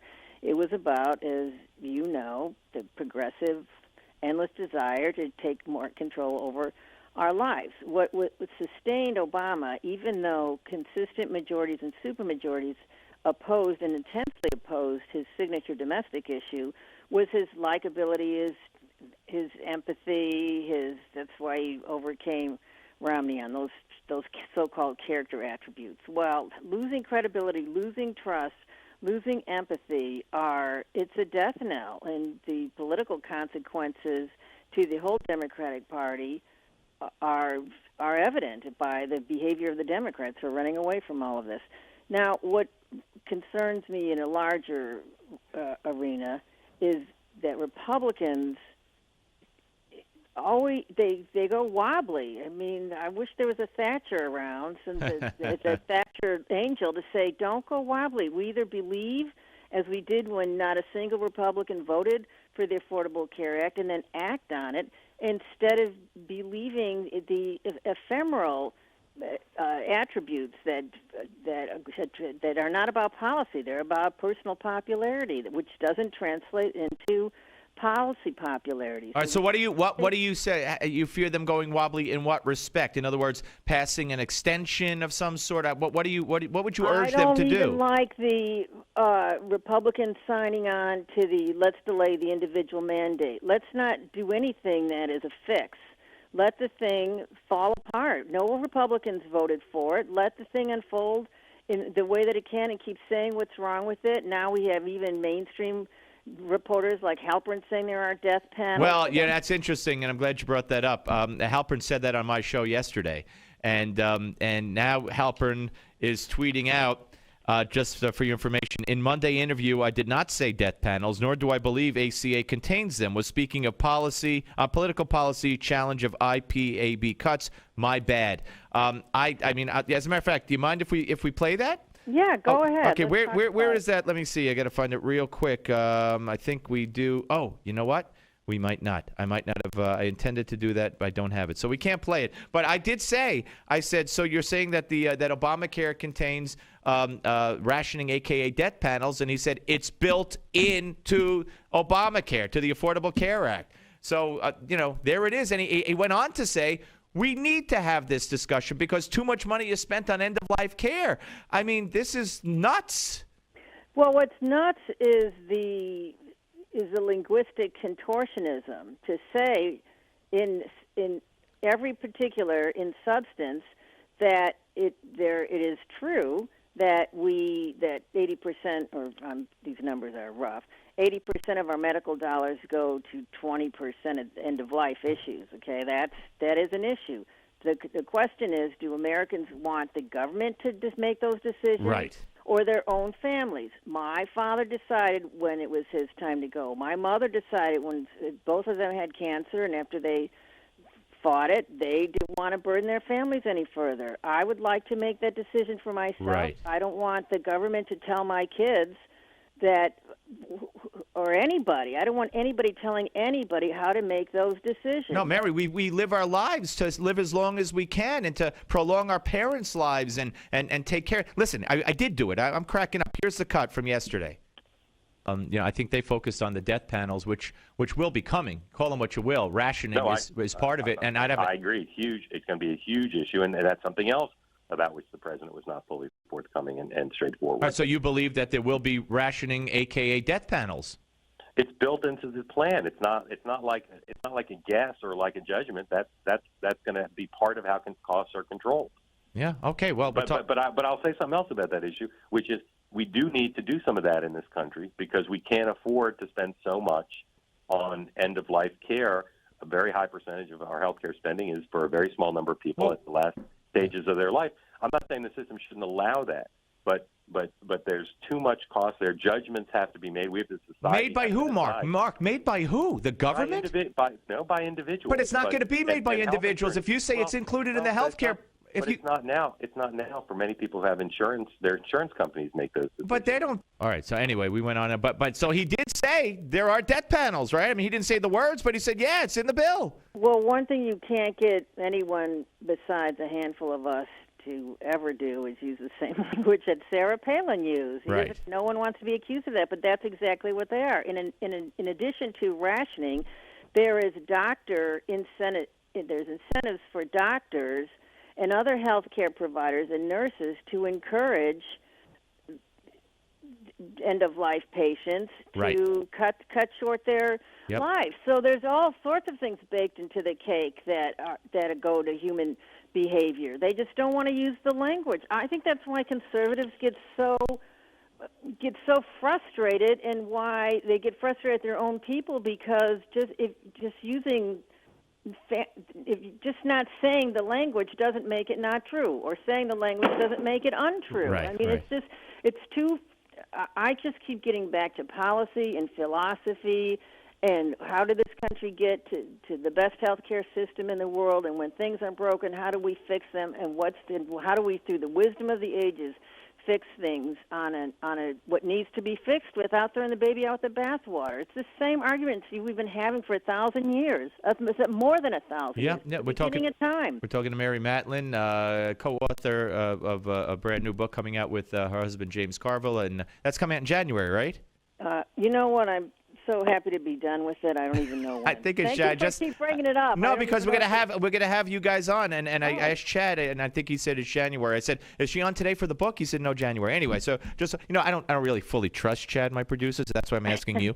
No, only kidding. Well, but I don't know if Chad's. I don't know what we're doing, and I Okay. just live in the moment. And in the moment, I'm baking pumpkins. I know, you told me. I can. Now I got news for you, Mary. Now I could smell it coming through the microphone. That's how psyched out you got me now. And plus, I forgot what question I was going to ask you. But nonetheless, talking about Obama. Oh yeah, the Republicans.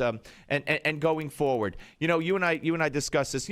Getting the message out, strategizing, playing the Democrats' game. When the Senate wouldn't take up the piecemeal bills passed by the House during the shutdown, for instance, to fund the National Institute of Health for kids with cancer. Why didn't the Republicans go get a family who was outraged and had a kid with cancer and bring them to the steps and have a press conference and say, look, Harry Reid and the president said no to this boy. Why not? What's wrong with them? And when it was all over, I don't know if we spoke since it was all over. I don't think so. Why didn't they say, instead of saying, we lost, we tried our best, blah, blah, why didn't they say, yeah, we gave in. We gave in to save America from a president who, in an unprecedented fashion, would not talk with us and was willing to risk default, quote unquote, over something as simple as delaying the medical device tax. So, yeah, we gave up, but we gave up to save America. Instead, we lost, we tried. I don't get them. Because you're making my point. I know I am. So there's such a gravitational pull to believe all the headlines that bounce around in the echo chamber. And if you're living your life in the real world and you ignore those headlines and talk to real people, you'll see that's not what they're concerned about. I think we did discuss the legacy paranoia from 1994. We thought we took a bullet for the shutdown. We did not. We gained 2 Senate seats. Yep. And a lot has changed since then. People want the government to stop them, and they want the feds to stop. It's not an anti-government. We got to get out of this defensive crouch, and we have the support of supermajorities. We have almost 80% support on these on life issues, on cultural Absolutely. issues, and we don't speak to them. Look, here's another opportunity. I hope we don't mess up. Obamacare is assaulted the very essence of who we are. It's assaulted our very first freedom, religious freedom, and the Supremes are now going to take up that aspect of it, and it's an opportunity for us to take a stand for freedom of speech, freedom of religion. You don't have to be a person of faith to take up for the First Amendment. And you know how the left is spinning this today? They're saying, oh, this is great, because now the Democrats could point out how the Republicans are against women and contraception and how they want to penalize women for being women. And you know what? That's a losing argument if, as you say, it's confronted by us, by the Republicans. But I don't know that they have the wherewithal to do it. Well, there are people who can do it, and I'm happy to say, although I don't like to segregate out, the women in the Republican caucus, who majority have been elected in the last 2 cycles, right? Tea Party women. That's their last concern, free contraception. It's 3 cents a pill or whatever, if you even want to be. But what they really do care about, even if they're pro-choice, is the government forcing employers or businesses or faith groups to provide funding for abortions and contraception when it defies their rights. They're under the Constitution. Absolutely. They can make that point, but you are right, and we're making the same point. So for that, I'm most grateful. You're one of my blessings, Steve. On this Oh, great please, day. thank you. That's awfully nice of you to say, but so are you, it goes both ways, because I pound my head against the wall, and sometimes I think maybe somebody should hire me as a consultant one day. I don't get it. I just don't get it. I don't get it at all, and it's comforting to hear someone of your stature saying that we're thinking alike, and that's very comforting to me, that there are people out there with the influence, as such as yourself, and hopefully we'll have the right ears come the time. I have no influence, and do not underestimate your influence. Well, people with a microphone and a reach of Newsmax, that's why we were able to get even as far as we got with the thank you. funding strategy. And by the way, you have plenty of influence over James. You tell him he's not getting any cookies unless he does what you want. Unless he stuffs my turkey huh? That's it. Hey, I've never talked with him, but I look forward to that one day too. Hey, thank you very much. Have a wonderful, wonderful holiday, and thank you for taking the time. You too, Stephen. You too, Chad. Talk to you soon. Bye-bye. Mary Matlin, ladies and gentlemen, here on the Steve Malzberg Show. All right, when we come back, I want to talk a little bit more about the denial of Mark Halpern, who we are inviting back to come on this show tomorrow. If he wants to come back on and deny he said what he said, I don't want to fight with him. I'm not going to fight with him. I welcome him to come on. I'd love to have the discussion. Steve Malzberg Show, Newsmax TV and radio. Don't complain about your cable bill going up and up and up. Do something about it. Grab a pencil and jot down this special number, 1-855-625-MY-TV. The more cable TV rates go up, the better digital satellite TV looks. So cancel the cable and get more of your favorite channels in 100% digital quality for less money. Call 1-855-625-MY-TV. Right now to sign up for packages starting as low as $19.99, and there's no equipment to buy. You get free HD TV upgrade, a free DVR upgrade, and free professional installation. You control what you watch when you watch it. Record your favorite shows. Pause and rewind live TV. Even skip the commercials. Watch local channels too. At just $19.99, what are you waiting for? Pull out your major credit or debit card. Call 1-855-625-MY-TV. 1-855-625-MY-TV. Cancel the cable, cut costs, and get more. 1-855-625-MY-TV. 1-855-625-MY-TV. Newsmax Magazine is proud to present a special tribute to our 40th president, Ronald Reagan. It's a very special documentary and commemorative issue of Newsmax Magazine celebrating the centennial of President Reagan's birth. First, here's a video clip from the award-winning documentary, Rendezvous with Destiny. We're in the midst of a springtime of hope for America. You ain't seen nothing yet. Impulses of an evil empire. Tear down this wall. I believe that together we can keep this rendezvous with destiny. In the next several minutes, you will learn things about President Ronald Reagan that you've never seen, heard, or read before. Welcome to today's special Newsmax event celebrating the life and legacy of President Reagan. During this historic presentation, we will commemorate President Reagan's storied life. We'll revisit his 2 terms in office and recollect his proudest achievements and greatest challenges. Ronald Reagan's life reads like a fairy tale of success stories. He was an accomplished athlete, an honored veteran, a famous actor, the governor of California, and of course, our nation's 40th president. He called himself a citizen politician and only entered politics when he warned government was gaining too much power. By then he was age 54. With a successful career behind him. Twice elected President of the United States, Ronald Wilson Reagan was a contradiction to some. Once a Democrat, then a Republican. A champion of smaller government whose own government grew. A fiscal conservative who failed to balance the budget. His critics mistook his affability for weakness, but behind the smile and the charm existed an extraordinary leader with unique skills and bold and revolutionary ideas. We only had time to share just a few of the top defining moments in Ronald Reagan's presidency, but you'll get to see them all in Rendezvous with Destiny. By the way, the president's close relationship with the Pope is especially fascinating. You'll also learn how dealing with an alcoholic father helped shape Reagan's ability to negotiate. And if you ever wondered what the leader of the free world likes to get for the holidays, well, you'll find that out as well. So let's review today. In this free offer, we are sending you a copy of Ronald Reagan, Rendezvous with Destiny, and the collector's limited edition of our issue commemorating the 100th anniversary of President Reagan's birth.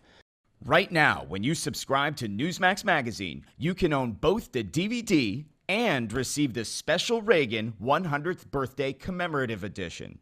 That's $25 in bonus gifts when you subscribe. Go to newsmax.com/Reagan13 to subscribe today. Join the millions who read Newsmax Magazine every month.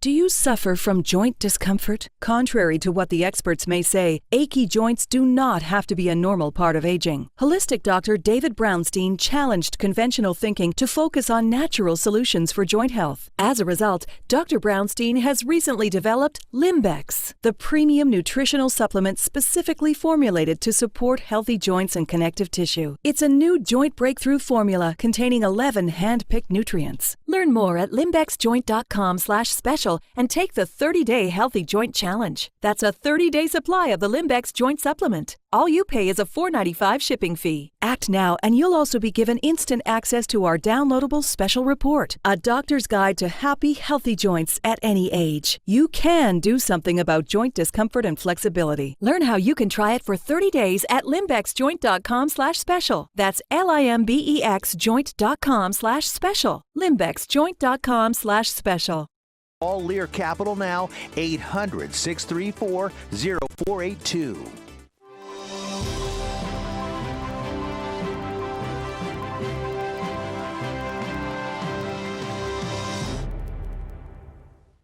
The Steve Malzberg Show is just a bit different from the other radio shows. We have TV cameras. Watch the show at Newsmax.com or listen on your favorite radio station. Here's Steve Malzberg. All right, folks, welcome back to the Steve Malzberg Show. Coming up in the next hour, very busy hour yet again, as we continue to make news on this show in unprecedented fashion, I'm proud to say. And we'll be joined by James Carafano, Vice President, Foreign and Defense Policy Studies at the Heritage Foundation, talking about, again, the deal with Iran. Christopher Hahn, Democratic, strategist, political consultant, Fox News contributor, former senior aide to Senator Chuck Schumer, will be here in studio. And then our friend John Bolton, and former ambassador to the United Nations, will join us as well. So a busy hour as we inch towards the turkey. Have you noticed we're inching towards the turkey? And Mary Matlin helped formulate that and promote that with the cookies and whatever else she was cooking. Wait. Yeah, I smell them. And I'm hungry. Okay, now back to Mark Halperin. Look, I've interviewed Mark Halperin twice. Okay, the first time we made some news. It got posted on Drudge. Yesterday we made some news. It's still posted on the Drudge Report. Of course, Newsmax.com. We ran with it first. It's posted on Drudge. It's on Newsbusters. It was on Mediaite. It's all over the place. And it's getting Mark Halperin some heat. For instance, from Forbes.com, Rick Unger. No relation to Felix Unger as far as I can tell. He might be a cousin to Oscar Matterson, actually. Excuse me. Anyway, appearing, wait a minute, hold it. Thank you. Appearing yesterday on Newsmax TV's The Steve Malzberg Show, Mark Halperin, Time Magazine's senior political analyst and regular guest on MSNBC's Morning Joe. I won't read the rest out of deference to Mark Halperin. Said, and he quoted him, "The Affordable Care Act contains provisions for death panels." That's what he quoted him as saying. Anyway, which decide which critically ill patients receive care and which don't. It's built into the plan. It's not like a guess or like a judgment that's going to be part of how costs are controlled. Then he writes, really, Mark? And he goes on to blast him, where the headline is Mark Halpern's sudden claim that Obamacare death panels exist calls into question his reporting credibility. And basically, without having read this whole thing, I don't know if he's saying why is he saying it now, or why should he be saying it when it's not true? I got a feeling that it's why is he choosing now to say it. Again, Mark Halpern tweeted out the following at 1:30, so about 3.5 hours ago today. In a Monday interview, I did not say quote-unquote death panels, and I think that's true. I don't think he said the word. I don't think the words death panels ever crossed his lips.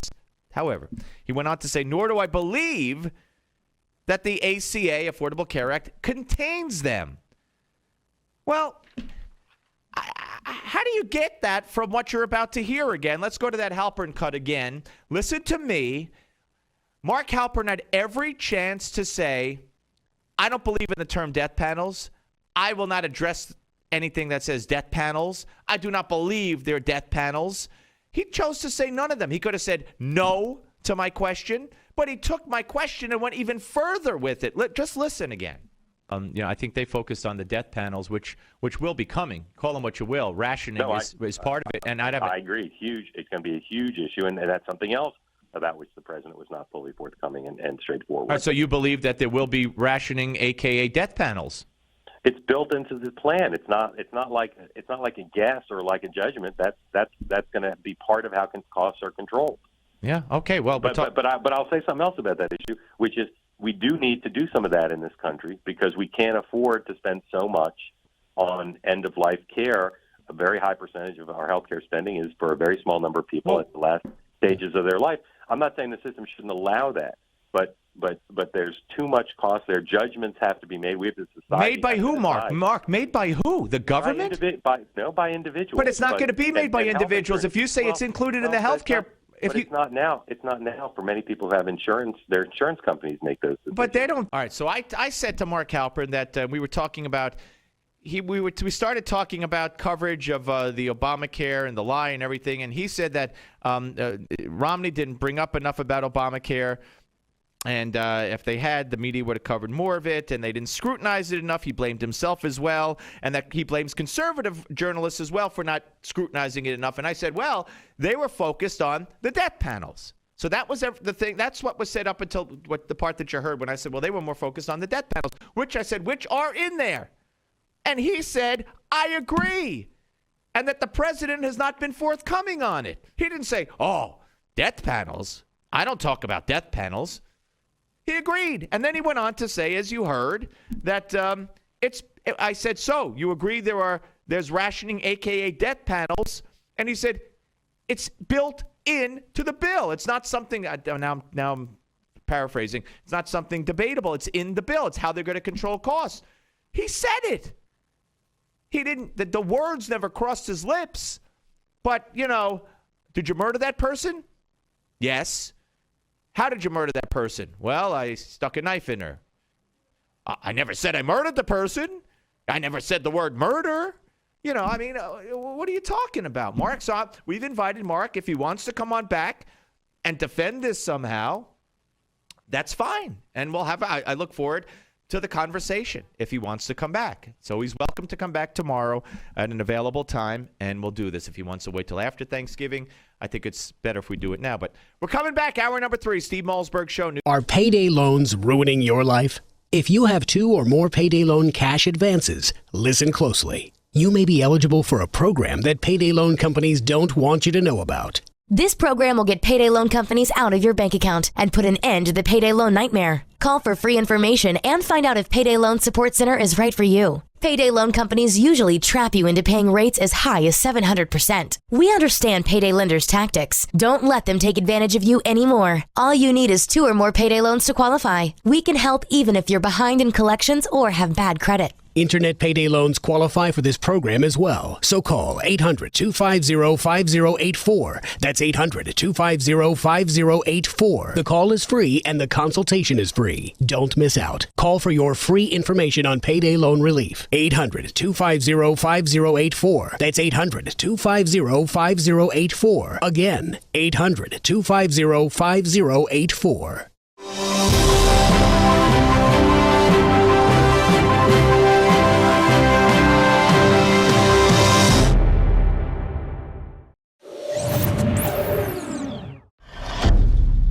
Hello and welcome to your Newsmax Now update. I'm John Bachman.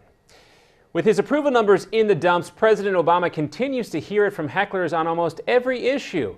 This is how he was greeted in San Francisco by what was supposed to be a friendly crowd. That's exactly what we're talking about. Yeah. While speaking on immigration, the president was interrupted by a protester calling for him to use an executive order to halt deportations and reform the immigration system. The president also said he would be willing to go along with the plan supported by GOP House members to break immigration reform down into smaller parts instead of doing it in just one large bill. Someone in the president's handpicked crowd, though, broke in. But before security could escort the heckler away, the president answered back, saying that he shares the same goals as his hecklers. If, in fact, I could solve all these problems without passing laws in Congress, then I would do so. And President Obama is also defending a new nuclear deal with Iran. President Obama told crowds that we cannot rule out peaceful solutions to the world's problems. Iran says it will restrict uranium enrichment for 6 months and allow inspections at select nuclear facilities. In return, the U.S. and several countries will slightly ease some economic sanctions. But several U.S. politicians, including Democrats and Republicans, say Iran simply cannot be trusted. They have lied, they have cheated, they have deceived for years and years. Meanwhile, congressional aides say some senators are working on legislation that would reinstate all of those sanctions if Iran does not comply with any part of the new agreement. And that winter storm system that hit parts of Arkansas, Oklahoma, and Texas hard swept across the country to the East Coast on Tuesday. But with temperatures creeping above the freezing point, the outcome was a little less dramatic than forecasters had feared. The storm limped across Arkansas with a smattering of snow, sleet, and freezing rain that didn't quite meet expectations. Still, though, the storm has been blamed for at least 11 deaths, half of those in Texas. And that same winter storm system is still impacting the East Coast pretty deeply, continuing to threaten plans of Thanksgiving travelers.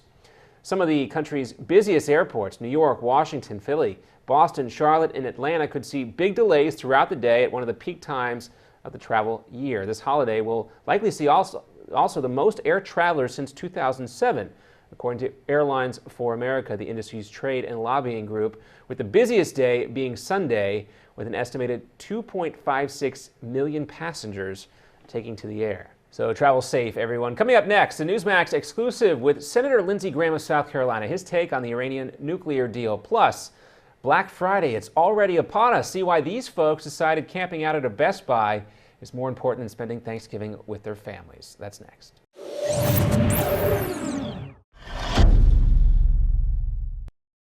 Attention, anyone with diabetes or pre-diabetes. Call toll-free 855-500-DIABETES to learn about a special program that has been created just for you. In this solution kit, we reveal the one weird spice that's probably in your kitchen right now and how it normalizes blood sugar levels.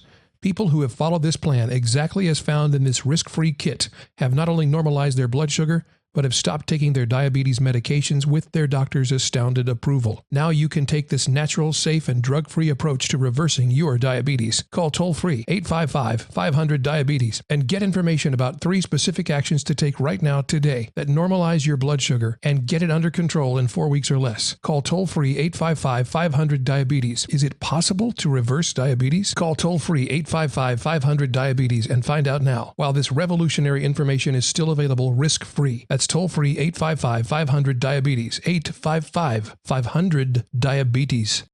Meet Jim. Like many of us, Jim enjoys a busy life. Between work, family, and friends, his days zip along. And Jim has the energy to tackle almost anything. But lately, Jim's get up and go has literally taken on a new meaning.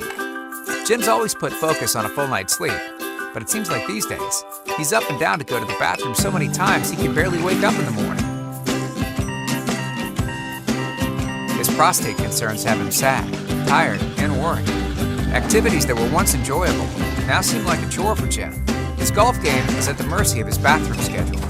Family outings are planned around it too. Jim even has difficulty going to the bathroom. He's tried so many prostate remedies he can't keep them straight, and nothing ever seems to help. Then Jim found out about Prostate Revive, the all-natural dietary supplement specifically formulated for men, targeted towards improving and sustaining normal prostate function. Prostate Revive includes 15 super ingredients never combined before, including saw palmetto extract, beta-cytosterol, pomegranate fruit extract, selenium, and other high-quality nutrients. These targeted and all-natural ingredients promote healthy urinary flow and optimal prostate health. And the best part is, Prostate Revive was developed by a renowned medical doctor. Dr. David Brownstein personally formulated Prostate Revive with one goal in mind: to promote a healthy prostate gland. Thanks to Prostate Revive, Jim's got his life back. He gets a full night's sleep every night, and his friends and his wife can't believe he's the same guy. He has his old energy back, and no one has to wait for him. He doesn't even think about his prostate concerns anymore. Visit MedicSelect.com to take back your nights and improve your quality of life with Prostate Revive. And welcome back. Black Friday shoppers are already camping out around the country, especially at some Best Buy stores. Bargain hunters in Tampa here hope to save anywhere from $500 to $1,000 on big screen TVs and other electronics. Meanwhile, shoppers also began lining up on Monday at a Best Buy in Atlanta. One family told local news there that for the past 6 years, they've had their Thanksgiving turkey in the parking lot instead of at home. Well, Thanksgiving means different things to different people, obviously. And during an exclusive interview, Senator Lindsey Graham tells Newsmax TV that the newly reached Iranian nuke deal puts the Islamic Republic on the verge of having a nuclear weapon, and it does nothing to halt Iran's advancement in that same direction. Their nuclear capability is pretty much intact. They have 18,000 centrifuges. They have a very sophisticated enrichment program. Not one centrifuge was dismantled. And that'll do it for this edition of your Newsmax Now Update. I'm John Bachman. Now here's the Steve Malzberg Show, live from New York.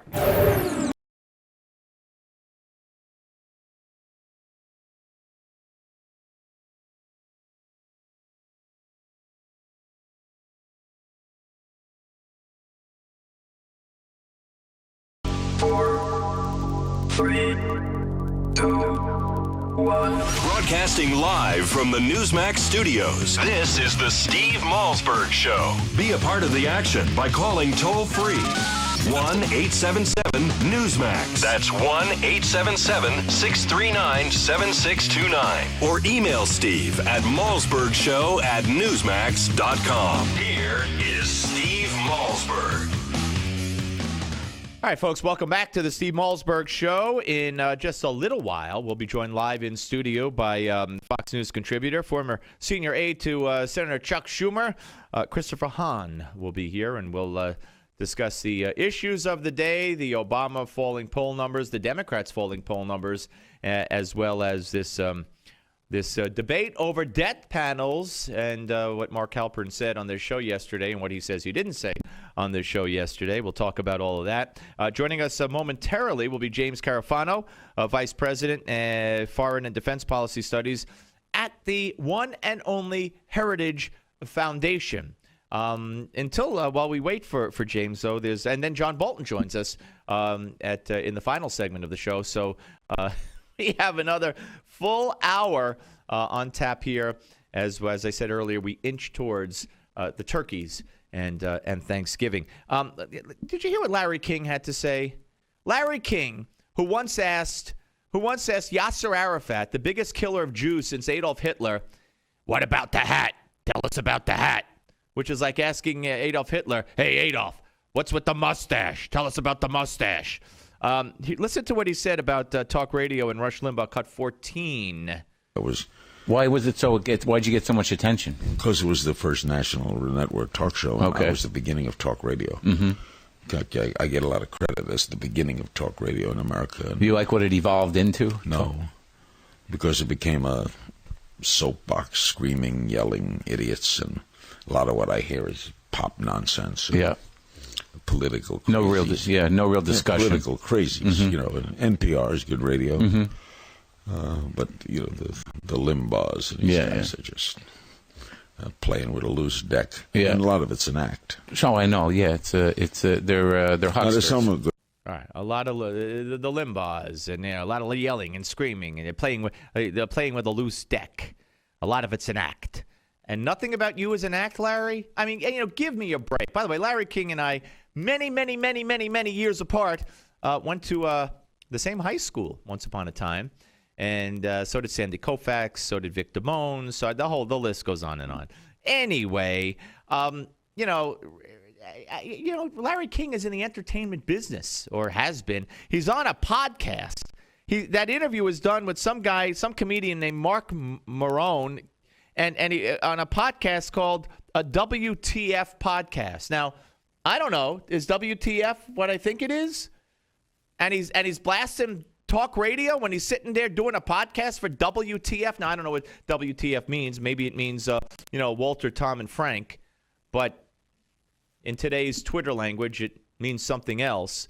But I'm not here to knock the platform that Larry King was on. I'm just here to it's just so ridiculous, Larry. Give it up. I mean, such sour grapes. Yeah, Larry King did late night, overnight, middle of the night, talk radio. He was a pioneer. He was entertaining, and he was entertaining in the way he chose to be entertaining.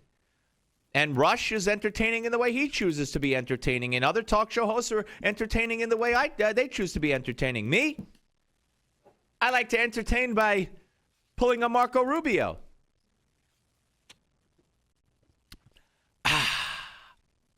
Well, you can't please everybody, Larry.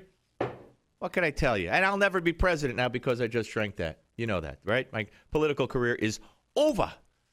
I hope that doesn't offend Larry King. I hope he doesn't think that that's beneath him, and hope he doesn't regret starting talk radio, of course, since it led to some guy who happened to go to his high school decades after he graduated, taking a drink on camera. All right, anyway, enough of Larry King, and we move on to James Carafano, Vice President of Foreign and Defense Policy Studies at the Heritage Foundation. And, sir, welcome. Great. It's good to be with you. Good to talk to you. All right. So this deal, we've talked to many people, and I can't find anybody. I mean, has there been a elected member of Congress that on either side that has said, oh, no, this is a good deal? Or is it basically, aside from the Ayatollah and the president of Iran, it's Obama and Kerry and the administration? Well, it's funny. I've actually been surprised. I mean, you wouldn't be surprised that, the Heritage Foundation says, oh, president's doing the wrong thing, but there's uniform skepticism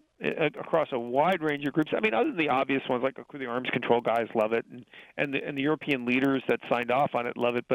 But you look in Europe, you look in the Middle East, across the United States, widespread. I mean, it's really shocking to me. And this is before people really have dug into this thing, because there's a lot more to the story that people haven't even figured out yet. So just on a cursory analysis, people are shaking their heads. Wait till they really kind of unpack this thing. They're really going to start to get worried. Well, and James, something that hasn't been talked about a lot, if we're to believe the Associated Press, who now are being accused of hiding this for a year and now revealing it, we were lied to again. The scenario given to us was Obama at the General Assembly tried to shake the president of Iran's hand. He was rebuffed by the president of Iran, so he decided to pick up the phone, call him in his limo, and we're going to hold talks. And Kerry was so optimistic, I think we could settle this in a few weeks. And like, what? And lo and behold, we have an agreement, when in fact this has been going on for a year. So the scenario presented to us by this administration about how this all unfolded is another, if you like your doctor, you could keep it. Well, look, I get all that, all the theatrics and everything, but this was so predictable. I mean, I was writing about this months ago. Other people have been writing about this for months.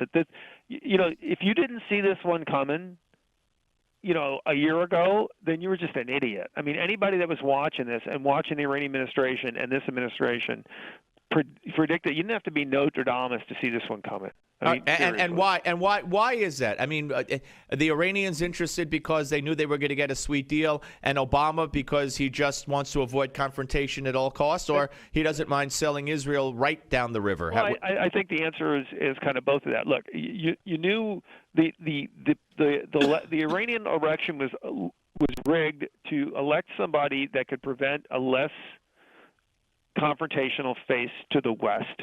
And the goal was the sanctions were absolutely crippling and threatening the regime, and we had to find a way to get out of that. And the only way to get out of that was a negotiated thing. And the Iranians had a trump card.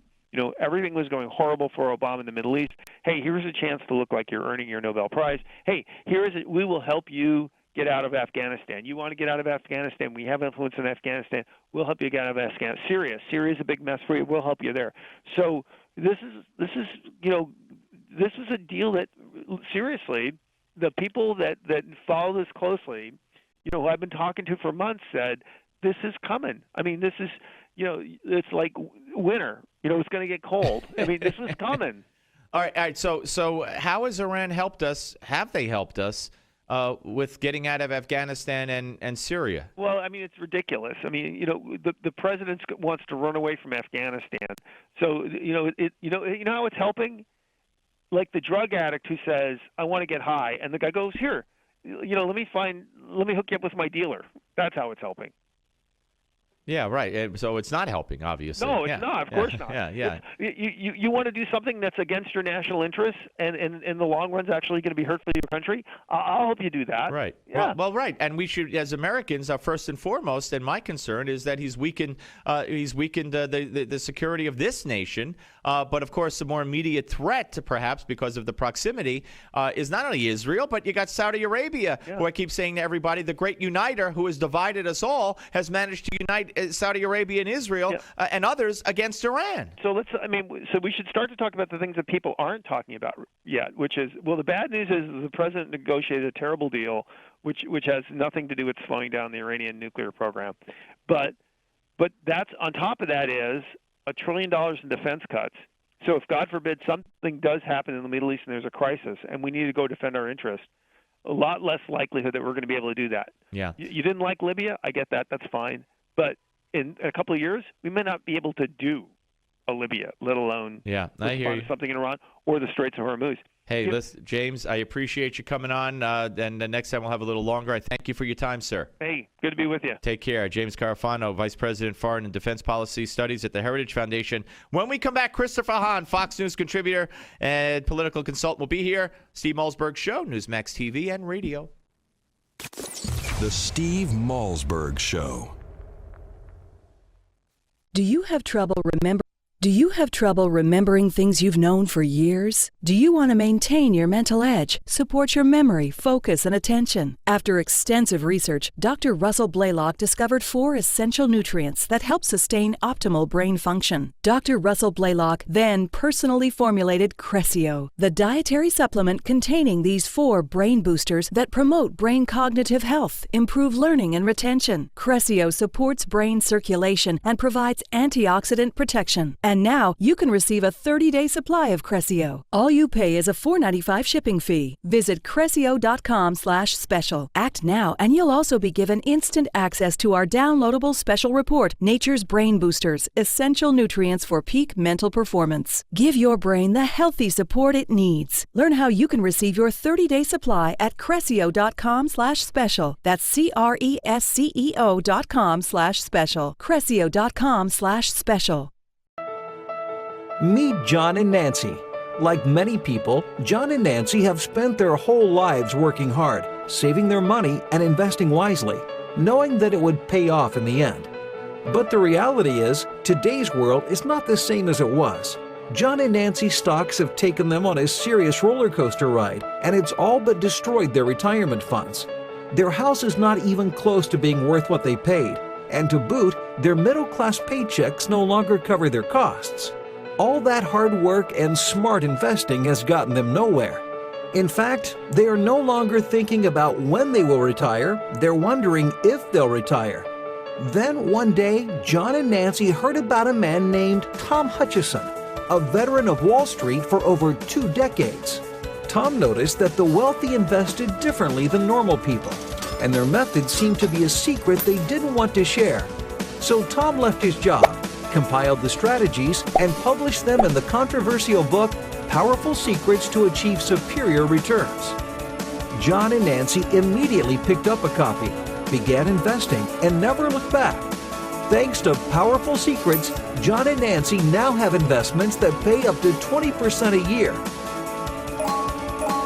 They learned about unique tax-advantaged investments, and their favorite chapter revealed a strategy that anyone can use to turn $50,000 into $1 million. Now, John and Nancy have control of their financial future in this new reality, and they have peace of mind about their investments that they never had before. Best of all, they are back on track to a secure retirement. To get your free copy of the book, Powerful Secrets to Achieve Superior Returns, simply visit www.myfinancialage.org. According to the FBI Uniform Crime Report, there are over 5,000 robberies every day. Your home could be at risk of being burglarized. Don't put your loved ones and valuables in jeopardy. For just over $1 per day, your home can be protected from break-ins, fire, and more. Get the latest home security technology from Protect Your Home, your ADT authorized dealer. Over 6 million households sleep better at night with ADT monitored home security. What's more, Protect Your Home is offering you their latest equipment, an $850 value, absolutely free for qualified customers. Protect your loved ones and home today. Call now for licenses and to find out more. The call is free, 1-800-949-8201. That's 1-800-949-8201. Again, 1-800-949-8201. $99 installation charge, 36-month monitoring agreement at $36.99 per month. Payment by credit card or electronic bank account charge. For new homeowner customers with satisfactory credit history only. Local permit fees may be required. Certain restrictions apply. Cannot be combined with any other offer.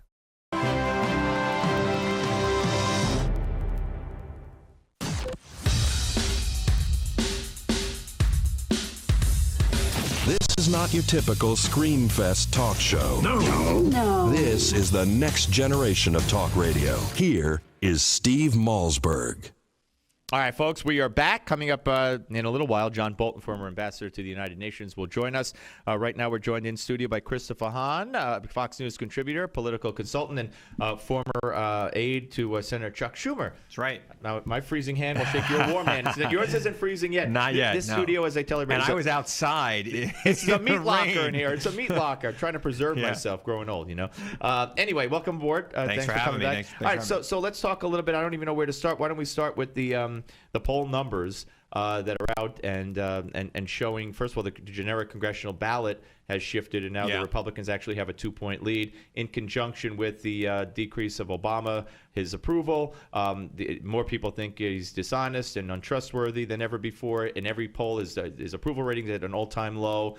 Do you attribute all that to if you like your health care, you could keep it, and the disaster? I think the rollout of the health care plan has been poorly managed, to say the least. And I think that has almost everything to do with his poll numbers dropping, especially considering, in October, we were all talking about the government shutdown and blaming the Republicans, and Ted Cruz was the most hated man in America. And as soon as that ended, the Obamacare rollout was brought to the attention. And quite frankly, Republicans should be very mad at Cruz for causing that shutdown, because they would have had another 4 weeks of this, and God knows where the numbers would be today. Well, you could say that Cruz caused the shutdown. Of course, Cruz was right in that this was going to be a terrible disaster and should have been killed. But Cruz did not shut down the government. Barack Obama shut down the government by failing for the first time in recent history not to negotiate on issues regarding the debt ceiling increase or a government shutdown. He gave nothing, where I could cite other presidents who have given much. There was nothing to negotiate about. They wanted him to end the health care law, which he's not going to do. No, they did not want him to end the health care law. That was Cruz. I watched at least 10 hours of his stupid filibuster, and he quite frankly was talking about the health care law. So unless during the 24 hours where he stood there with a pee bottle under his pants, he was talking about something else. I watched it. Okay. I'm a nerd. I watched C-SPAN Cruz does all not night. run the House. Cruz ended the filibuster. The House eventually got down to wanting to delay the medical device tax for a year as their demand, not to end Obamacare. And Obama said, no talk, no talk. Wait, let me just finish. So when you say they wanted to end Obamacare, yeah, originally, but not eventually, and it got so to the point where Harry Reid said, why would I take the bill that just passed in the House and open the National Institute of Health to help kids with cancer? I got people who are unemployed on furlough in my district. We can argue all day about who caused the shutdown. The American people know who caused the shutdown. Yeah, because the media your tells listeners them. know who. Your listeners know that it was a Republican the president shutdown. They might and the want to Democrats. say that it's not. Well, tell me how they know. tell me how they shut the government down. They wouldn't pass a budget. The Senate passed the budget. They wouldn't pass a budget. They wouldn't agree on raising the debt ceiling, which is a ministerial act in most Congresses. And I know Obama didn't vote for it. Okay, he should have voted for it. He's an idiot for not doing it. But let me tell you, it's a ministerial act that should happen as a course of business in Congress. But these guys who have no experience, Steve, you've been doing this for a long time. We've never talked about the debt ceiling as much as we have in the last 4 years. We've never seen more it's never gone up as much as it has in the last 4 years. Look how much Obama's raised it. You know what? We got to end the wars. These wars are causing it to go up. Absolutely nothing to do with it. $6 trillion of our national debt. No. $6 trillion. The fact is, and I don't want to talk about this that much, but the president said, "I will not negotiate." When other presidents have negotiated, there's nothing to negotiate about. Really? So when Clinton gave, and when Bush gave, and when Reagan gave, they didn't have a demand at the beginning of it. They were the gang who didn't shoot straight. Let me tell you something. I see these polls. Let me go back to the polls. I see these polls. I'm worried about these polls, but you know why I'm not worried? They will overreach again, Steve. They always do.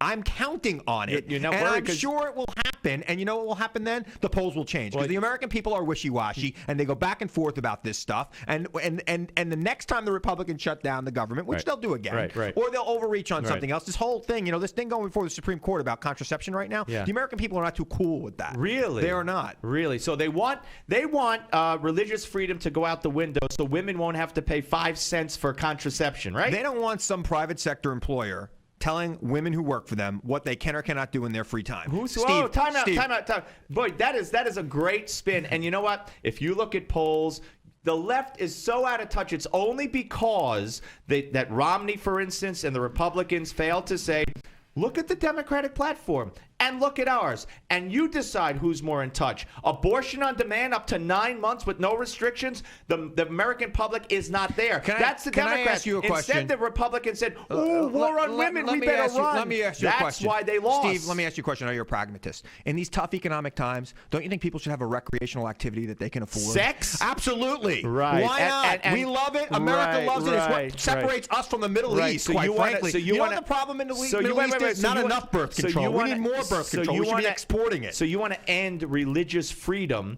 so that women won't have to pay $10? They can go home and pray any way they want, but they don't get to tell their employees what they can or cannot do in their free time. No, they don't. What is this, a paternalistic society? It's a paternalistic society. In their free time, nobody's telling them they can't have sex. They never had a problem with Viagra. Nobody's telling them they can't have sex. Contraception. Well, you're on the losing end of this. I am not. The American and the Supreme Court will put you on the losing end of it as well. I don't think so. I think you're going to be quite surprised with what the Supreme Court rules on this. I don't think look, when the church is doing it, that's one thing. When a private company's doing it, that's a whole nother kettle of fish. We'll see a private company should be forced to hire who the government tells them and provide the benefits the government tells them. Now, when it comes, you need maternity care and your health insurance? Look, honestly, here's what I would do. We'll solve the whole problem right now. Medicare for all. We don't have to deal with any church. We don't have to deal with anybody worried about anything else. It's Medicare for all. Then you could have your religious freedom, and you don't have to give your What employees about all these people? benefits. You talk about a rollout. It's not the rollout. It's people are starting to find who can look at Obamacare. First of all, the millions, and by at the end of next year, we'll probably have 100 million people lose their health insurance, and they're finding higher premiums, higher deductibles, Steve, and they're being forced to have maternity coverage. I'll make you a promise. You need maternity coverage? Do you need it? I don't, but my wife might. But no. You need a single person. A single male is forced to have maternity coverage. A single male is forced to have maternity coverage. Why? You know what? Why? There are lots of coverages in people's plans that they don't use, Steve. Really? We pay for things every day we don't use. Excuse me. You're not being forced to do anything. Oh, absolutely. No, you have to have a plan that has maternity coverage. Everybody. Plans need to offer paternity coverage. And you know what? The insurance companies want that. What are you talking about? Steve, why would a male need paternity coverage? You know what? We're talking about these anecdotal evidence about paternity coverage and everything. Let's talk about the real things. The GAO has reported that healthcare costs are increasing at the slowest rate they had in 25 years. That's because nobody's had to change plans to the new Obamacare yet. Just wait. Well, we have a year. We'll figure it out. If they go up, if 100 million people lose it, they're going to lose me. We're coming back. Christopher Hahn, political consultant, Fox News contributor, right here on the Steve Malzberg Show. We have a lot to talk about. Mark Halpern's statement about death panels and much more on the Steve Malzberg Show, Newsmax TV and radio. The Steve Malzberg Show. This is the worst weather we've seen. Hi, this is Mike Reagan. You need to watch out because thousands of new Obamacare rules are currently being implemented, and few know what the law says or does. Listen to what Senator Max Baucus, one of the authors of the Obamacare law, recently said. I tell you, I just see a huge train wreck coming down, and I don't see any results yet. I just see a huge train wreck. He's right. So protect yourself from this train wreck. Get the #1 bestseller, The Obamacare Survival Guide. Newsmax says it's the best guide to the new law. Join more than 500,000 Americans who have their copy.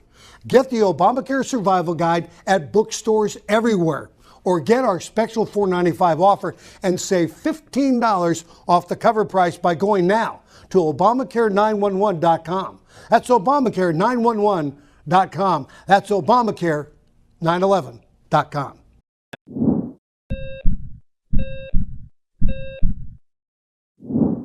We're in the midst of an obesity epidemic, and I'm not surprised. The statistics on obesity mirror an increasing trend of eating out or ordering in. In fact, some people dine out every night, but eating in restaurants is one of the biggest enemies of your heart.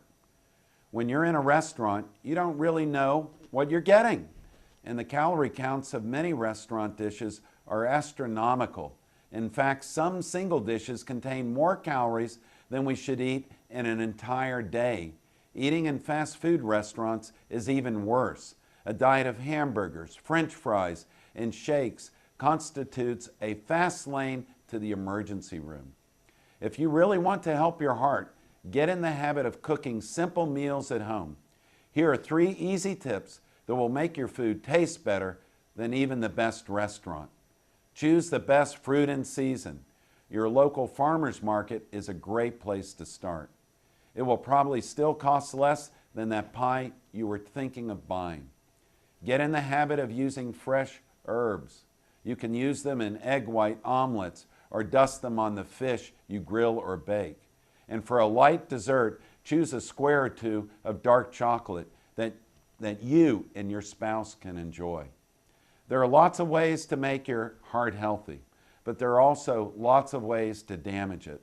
That's why I wrote Fix It, Dr. Crandall's 90-day program. In it, I'll tell you how to kickstart your metabolism every day, how to pick the best diet for you, how to stop hunger from sabotaging your diet, the 7 superfoods for your heart. I'm Dr. Chauncey Crandall, and thanks for watching this Heart Health Minute. In 2013, half of your friends, family, and neighbors may lose their jobs, and you may be forced to watch helplessly as you are robbed of 90% of your life savings, all while your home's value is eradicated. Controversial economist Robert Wiedemer believes we will soon stare down a secret crisis that will rival the Great Depression. It was Wiedemer's 2005 book, America's Bubble Economy, that warned of coming meltdowns in our housing and stock markets. Washington did not heed his call, and folks on Main Street lost $50 trillion from the recession. His New York Times best-selling book, Aftershock, predicted our federal debt and dollar would be the next bubbles to burst. And now, Robert Wiedemer has released a startling video with shocking evidence the powers that be have tried to ban. But that hasn't stopped 50 million people from getting the truth. Join us at aftbook.com. That's aftbook.com.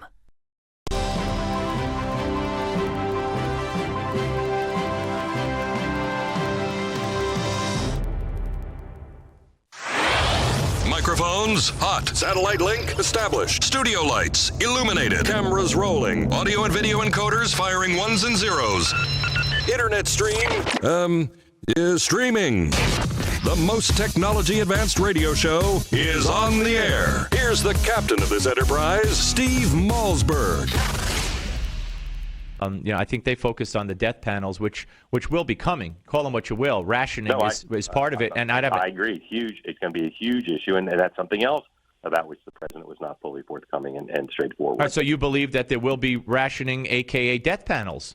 It's built into the plan. It's not like a guess or like a judgment. That's going to be part of how costs are controlled. Yeah. Okay. Well, but I'll say something else about that issue, which is we do need to do some of that in this country because we can't afford to spend so much on end-of-life care. A very high percentage of our healthcare spending is for a very small number of people at the last stages of their life. I'm not saying the system shouldn't allow that, but there's too much cost there. Judgments have to be made. We have this society. Made by who, Mark? Mark, made by who? The government? By individuals. But it's not going to be made by individuals. If you say it's included in the healthcare. It's not now. It's not now. For many people who have insurance, their insurance companies make those decisions. But they don't. All right, there you go. Welcome back. That was yesterday, the big interview that's getting all the attention, and now a denial from Mark Halpern that he ever said death panels. And we are rejoined by our guest, Christopher Hahn, a Fox News contributor, political consultant. He never said the word death panels. To me, I equated to but like if you ask a cop say, did you murder her? And he says, I stabbed her, I killed her, I shot her, but no, I didn't murder her. I never said I murdered her. I mean, he agreed with me. He said, yeah, it's in the plan. It's in Obamacare. But let's go beyond whether it is or not. But this notion that we spend too much on end of care life and we have to do something about it, which is what the president said way back during these forums. I think before the first election or right after the first election, that 80% of our medical costs are incurred in the last 6 months or year of life. I mean, we're all about keeping our parents and our grandparents and everybody alive as long as possible. And now I believe, and I think Mark Halpern believes, that in this plan, that's going to change. And that's a huge boom to the American public. I don't believe that he was correct at all. I think he misread the bill or doesn't understand the bill, doesn't know what he's talking about. I don't know what he's reading over there at Time Magazine, but in the real world, we know that that's not in there. It's been very clear to me that, look, is there going to be changes to the way we spend money? Are people going to be better informed? You mean rationing? No, there's not going to be. I'm not meaning rationing at all. What I'm saying is, right now, what happens is let's use the back situation. Yeah. A lot of people in America have back problems, and insurance. I'm glad you said that. Insurance, oh my God. Well, you know what it is. Insurance will pay you more if you treat one way than if you treat the other way. Even if the other way might be the better way of treating. For example, they'll pay the hospital for surgery, but they might not pay for some other treatment. Now, under this bill, you've got to have all the options laid out in front of you, and you have to, with your doctor, make an informed choice, not the choice that the insurance company will pay the hospital for. It's the hospital now that wants you to pick the choice that's going to get them the most revenue, not the choice that might be best for you. But we're talking about end of life, and we're talking about, Tom Daschle came on my show when I was at WOR. He had written a book, and he, of course, is the architect of Obamacare and would have been Kathleen Sebelius, except he couldn't get through because he was too big a tax cheat, as opposed to Timmy Geithner, who was a small tax cheat, and he was a Treasury Secretary. So I'm going to let that one slide now. So that's why. Anyway, so he said to me, I said, so what would you do to an 85-year-old guy who needs a bypass? He said, well, you might want to give him a pill or send him to a hospice. I said, to die? He said, you said that. I said, well, what do you do at a hospice? So, again, the 85-year-old guy won't get the bypass. He'll get a pill or he'll go to a hospice. Now, that's completely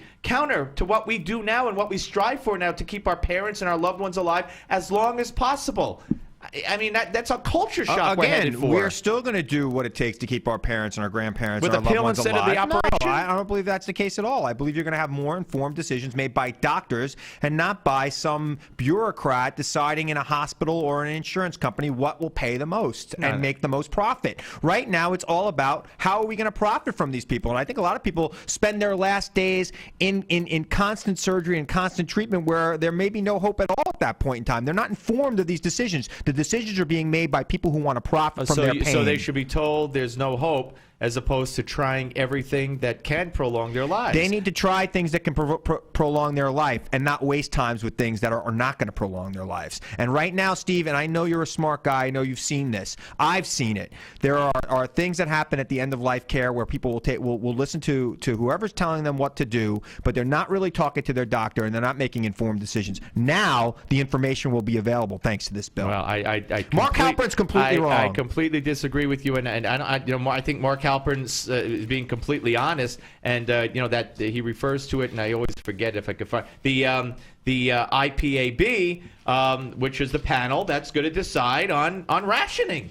No. I mean, the formula they use in Great Britain and Canada is the formula they're going to use here. How productive will you be after this, this let's surgery? just look at the numbers right now. Society. Most people die after they reach Medicare age in this country. And in America, if you make it to 65 and you get your Medicare, you're more likely to live to 90 than anywhere else in the world. Yet we have, up until we had the Affordable Care Act, we did not have the most people living to 90 of any established country. The Affordable Care Act isn't even in effect yet. But Medicare has been in effect for a long time, and people who've made it to Medicare age live a lot longer than people in other countries who are of the same age. So we've been taking care of our old people and our senior citizens and now that's going to stop. A good way. No, we're not. Medicare hasn't changed at all. Well, we'll see. I hope. In fact, I think we should expand it to everyone. Yeah, I know. I think you and I should be on Medicare. I want a single payer. I think it's the only Obama wants.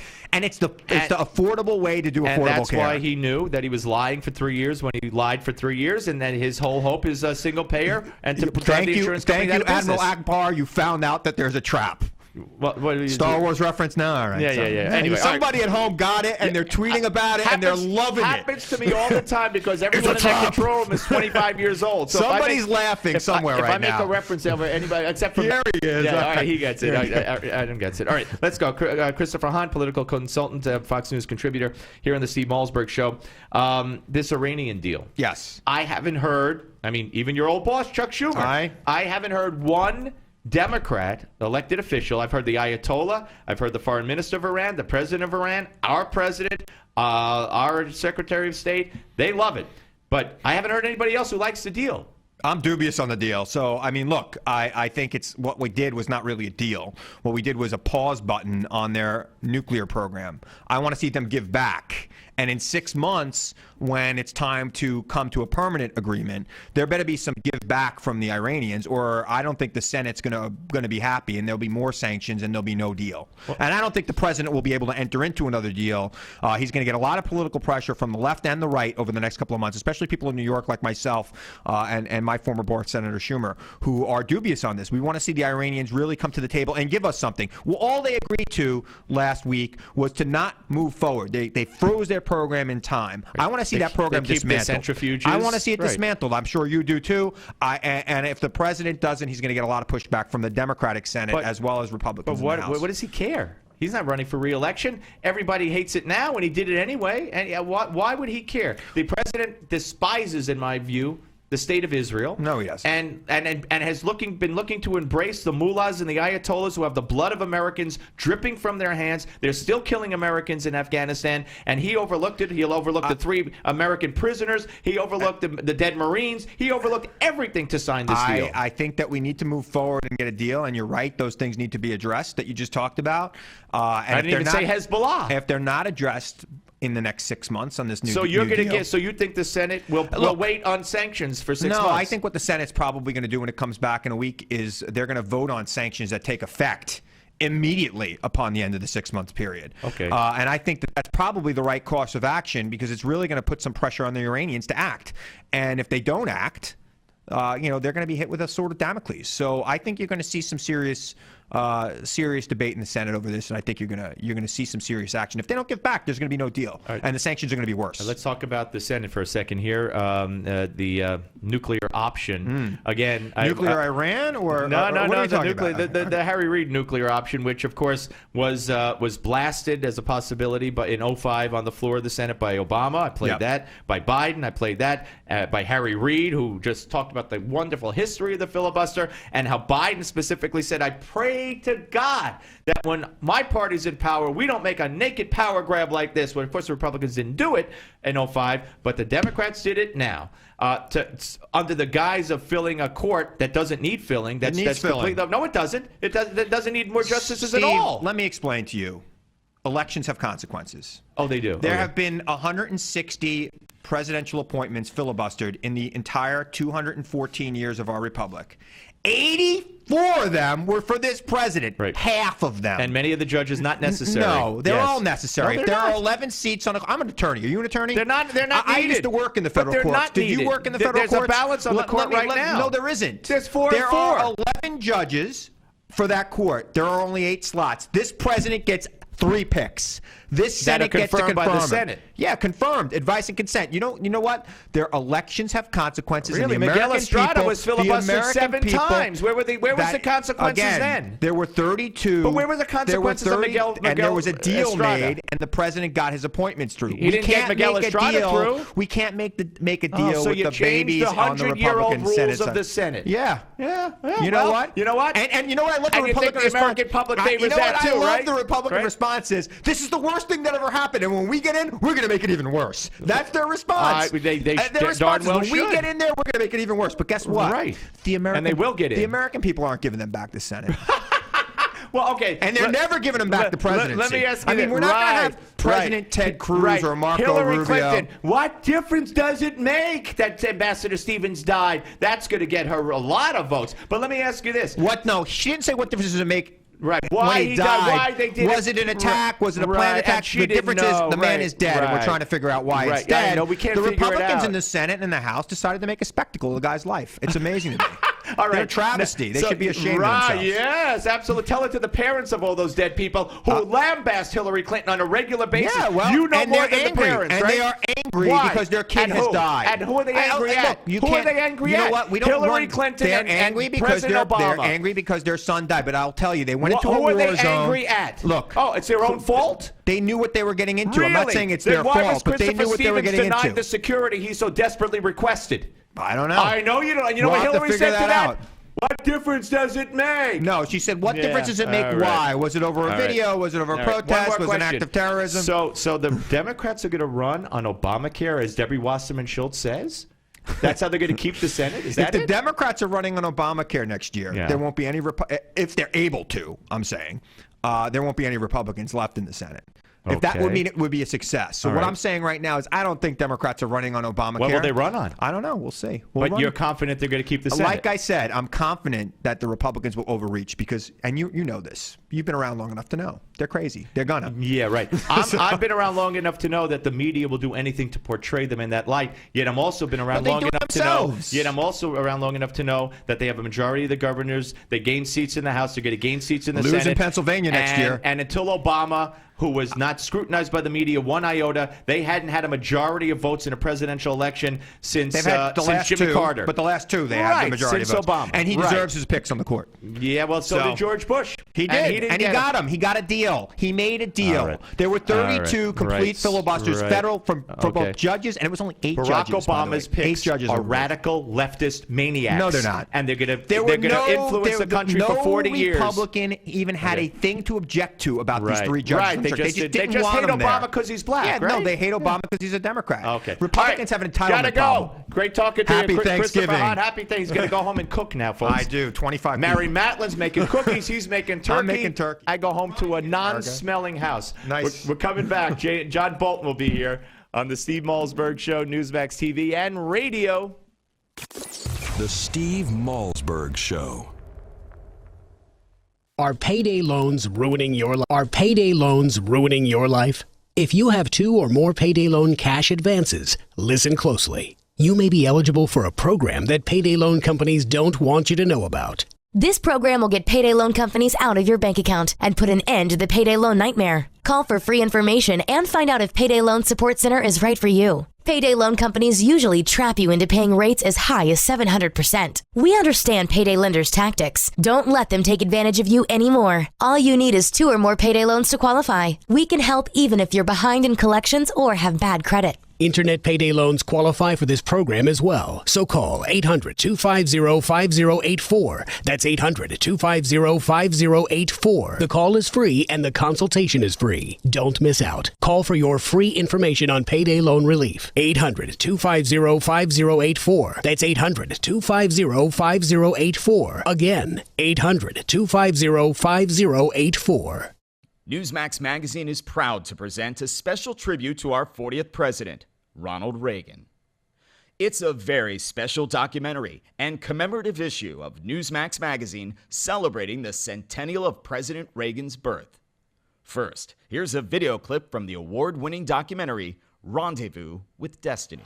We're in the midst of a springtime of hope for America. You ain't seen nothing yet. Impulses of an evil empire. Tear down this wall. I believe that together we can keep this rendezvous with destiny. In the next several minutes, you will learn things about President Ronald Reagan that you've never seen, heard, or read before. Welcome to today's special Newsmax event celebrating the life and legacy of President Reagan. During this historic presentation, we will commemorate President Reagan's storied life. We'll revisit his 2 terms in office and recollect his proudest achievements and greatest challenges. Ronald Reagan's life reads like a fairy tale of success stories. He was an accomplished athlete, an honored veteran, a famous actor, the governor of California, and of course, our nation's 40th president. He called himself a citizen politician and only entered politics when he warned government was gaining too much power. By then he was age 54, with a successful career behind him. Twice elected President of the United States, Ronald Wilson Reagan was a contradiction to some. Once a Democrat, then a Republican. A champion of smaller government whose own government grew. A fiscal conservative who failed to balance the budget. His critics mistook his affability for weakness, but behind the smile and the charm existed an extraordinary leader with unique skills and bold and revolutionary ideas. We only had time to share just a few of the top defining moments in Ronald Reagan's presidency, but you'll get to see them all in Rendezvous with Destiny. By the way, the president's close relationship with the Pope is especially fascinating. You'll also learn how dealing with an alcoholic father helped shape Reagan's ability to negotiate. And if you ever wondered what the leader of the free world likes to get for the holidays, well, you'll find that out as well. So let's review today in this free offer. We are sending you a copy of Ronald Reagan, Rendezvous with Destiny, and the collector's limited edition of our issue commemorating the 100th anniversary of President Reagan's birth. Right now, when you subscribe to Newsmax Magazine, you can own both the DVD and receive the special Reagan 100th Birthday Commemorative Edition. That's $25 in bonus gifts when you subscribe. Go to newsmax.com/Reagan13 to subscribe today. Join the millions who read Newsmax Magazine every month. Have you hit a brick wall with your weight loss? Does your weight management plan need an extra edge for success? If so, listen up. Metabio is the revolutionary weight loss breakthrough designed to help you reach your goal weight as part of your diet and exercise program. Metabio is the premium nutritional supplement power-packed with 5 high-quality ingredients. When used as part of a healthy lifestyle, each component is formulated to help you reach your goals and maintain your optimal weight and wellness. It supports healthy metabolism and promotes fat loss. Now, learn how you can try a 30-day supply of Metabio. Just cover a $4.95 shipping fee. Visit themetabio.com/special. Act now and also receive instant access to our downloadable special report, a practical guide to healthy weight management. Try it now at themetabio.com/special. That's the metabio.com/special. While supplies last. themetabio.com/special.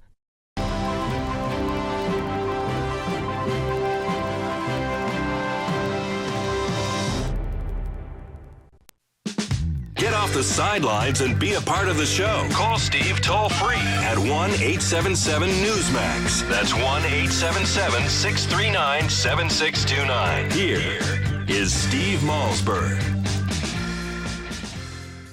This negotiation is not the art of fantasy or the art of the ideal. It's the art of the possible, which is verifiable and clear in its capacity to be able to make Israel and the region safer. The fact is that Iran's ability to break out, George, will expand under this program. Therefore, Israel will be safer, the region will be safer. All right, there you go. Maybe it's was a bedtime story time or something for John Kerry, or fantasy time. I don't know. Joining us right now is our good friend John Bolton, a former U.S. ambassador to the United Nations. Hello, Mr. Ambassador. Hi, Steve. How are you? Glad to be with you. Glad to have you, as always. Okay, so your reaction to what John Kerry had to say with regard to the deal that was struck. Well, look, it is a very bad deal. That is the fact. It's poorly negotiated, poorly worded. It's filled with loopholes. But most importantly of all, This is a deal which effectively gives Iran the two basic objectives that it sought going into these negotiations. Number one, protect its nuclear weapons program, and number two, get some relief from the economic sanctions. Iran has achieved its objectives. I don't know what the Obama administration's objectives were, but I don't think they achieved what they sought, and I think this leaves the region more dangerous, more vulnerable to Iran, and leaves the United States in a far worse position in terms of protecting our friends and allies. Well, when it comes to our friends and allies, what position does it leave them in? And, of course, the media has portrayed it as, Israel being objectionable to it and having the most to say and threatening action and being upset. They neglect to mention that Saudi Arabia is right up there, and so are other Gulf state members. But having said that, is it possible for Israel to still go ahead and take action within this 6-month period, or do you think that effectively the president has tied their hands? Well, I think that's what Obama wanted to do. I think we've discussed this before, but I believe that Obama fears an Israeli military strike against Iran's program more than he fears an Iranian nuclear weapon. He believes that Iran can be contained and deterred. I think that's delusional. I think the Ayatollahs have a very different approach to the world than the Soviets did during the Cold War. And in any event, of course, it doesn't stop with Iran. The Saudis, the Egyptians, the Turks, and others will get nuclear weapons, which means not only will Israel be more vulnerable, but so will everybody else in the Middle East, and so will everybody else in the world who might be the target of a terrorist group that could get its hands on one of these weapons. The fact is, I do believe that Obama felt that this deal would give him more leverage over Israel, but I think it simply highlights even more the critical decision Israel has to make. There's no good time for Israel to strike the Iranian program in terms of global opinion. It's always going to be negative. The only question is it a bad time or a worse time? So from Israel's point of view of its legitimate right to self-defense, it has to judge when it can't wait any longer. And I don't think it has much time. I would have advised, I did advise publicly Israel to strike long before the present time, and every day that goes by just makes Israel more vulnerable. Mr. Ambassador, if you were in there as Secretary of State, of course, you never would have agreed to these terms, but wouldn't you, from a position of strength that the United States is, I would imagine, entering these talks, wouldn't you have demanded some kind of goodwill gesture at the very least, knowing that you're going to have well, you wouldn't take the lousy deal, but let's put yourself in Kerry's place or Obama's place. You know the deal's going to stink. You know that even your own party's going to reject it and not want it, and everybody except the Ayatollahs and you are going to hate it. So why not insist that, hey, just give us the release of one or two of the three people you're holding. Give us the pastor. Give us somebody. Do something. Nothing. We got nothing.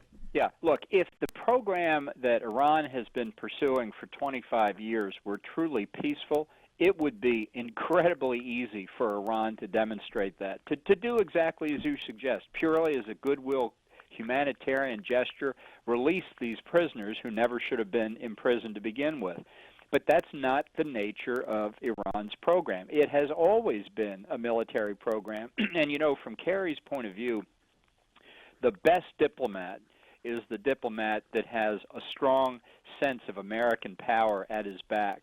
And if John Kerry had gone into those negotiations with the Ayatollahs in Tehran, believing that there truly was a credible threat of American military force against the program, he could have cut a much better deal. But the fact is, neither the Iranians, nor the Israelis, nor the Saudis, nor anybody else believes Obama when he says all options are on the table.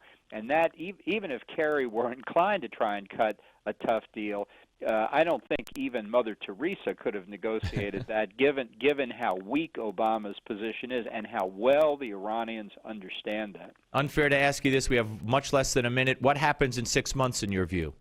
Well, I think the Iranians will undercut this agreement. I think they have broken the psychological momentum of the economic sanctions. I think they are much more clearly on a path to nuclear weapons. So if I had to predict the most likely outcome, I'd say they're going to be 6 months closer. The only wild card here, the only thing that stands in the way of Iran getting deliverable nuclear weapons at a time of their choosing is the possibility of an Israeli military strike, and that's in the hands entirely of the Israeli government at this point. Mr. Ambassador, thank you, and have a great Thanksgiving, sir. A good Thanksgiving to you, too. Thanks again. Thank you. That's Ambassador John Bolton, ladies and gentlemen, here on the Steve Malzberg Show.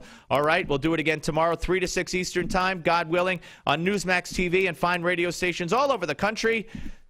Be there.